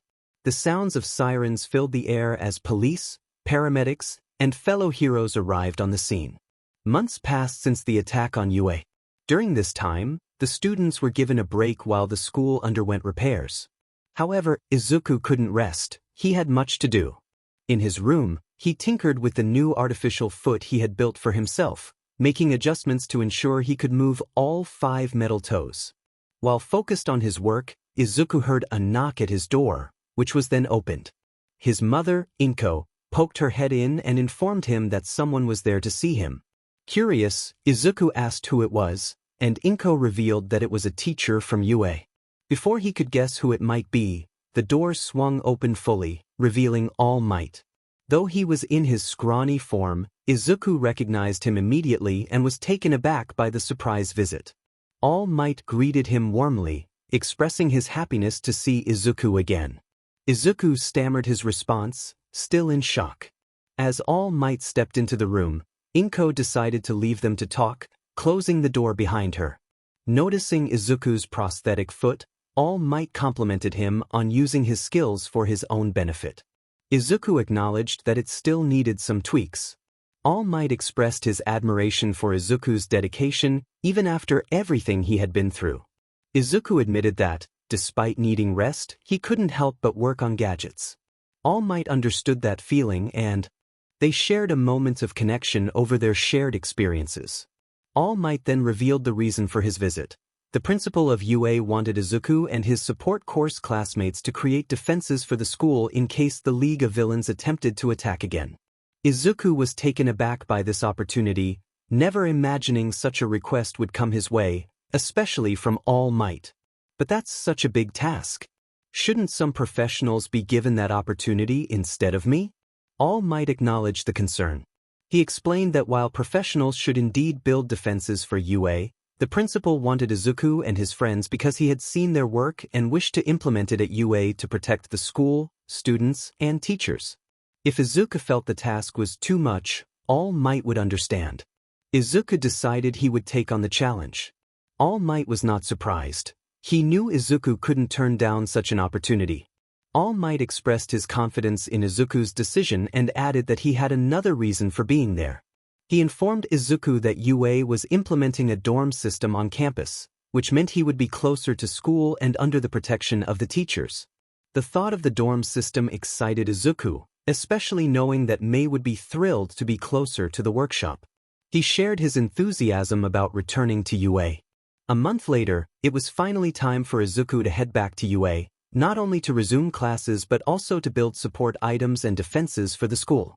As he put on his shoes over his modified leg, his mother wished him a good day. He opened the door and walked out of his apartment complex, making his way to the train station.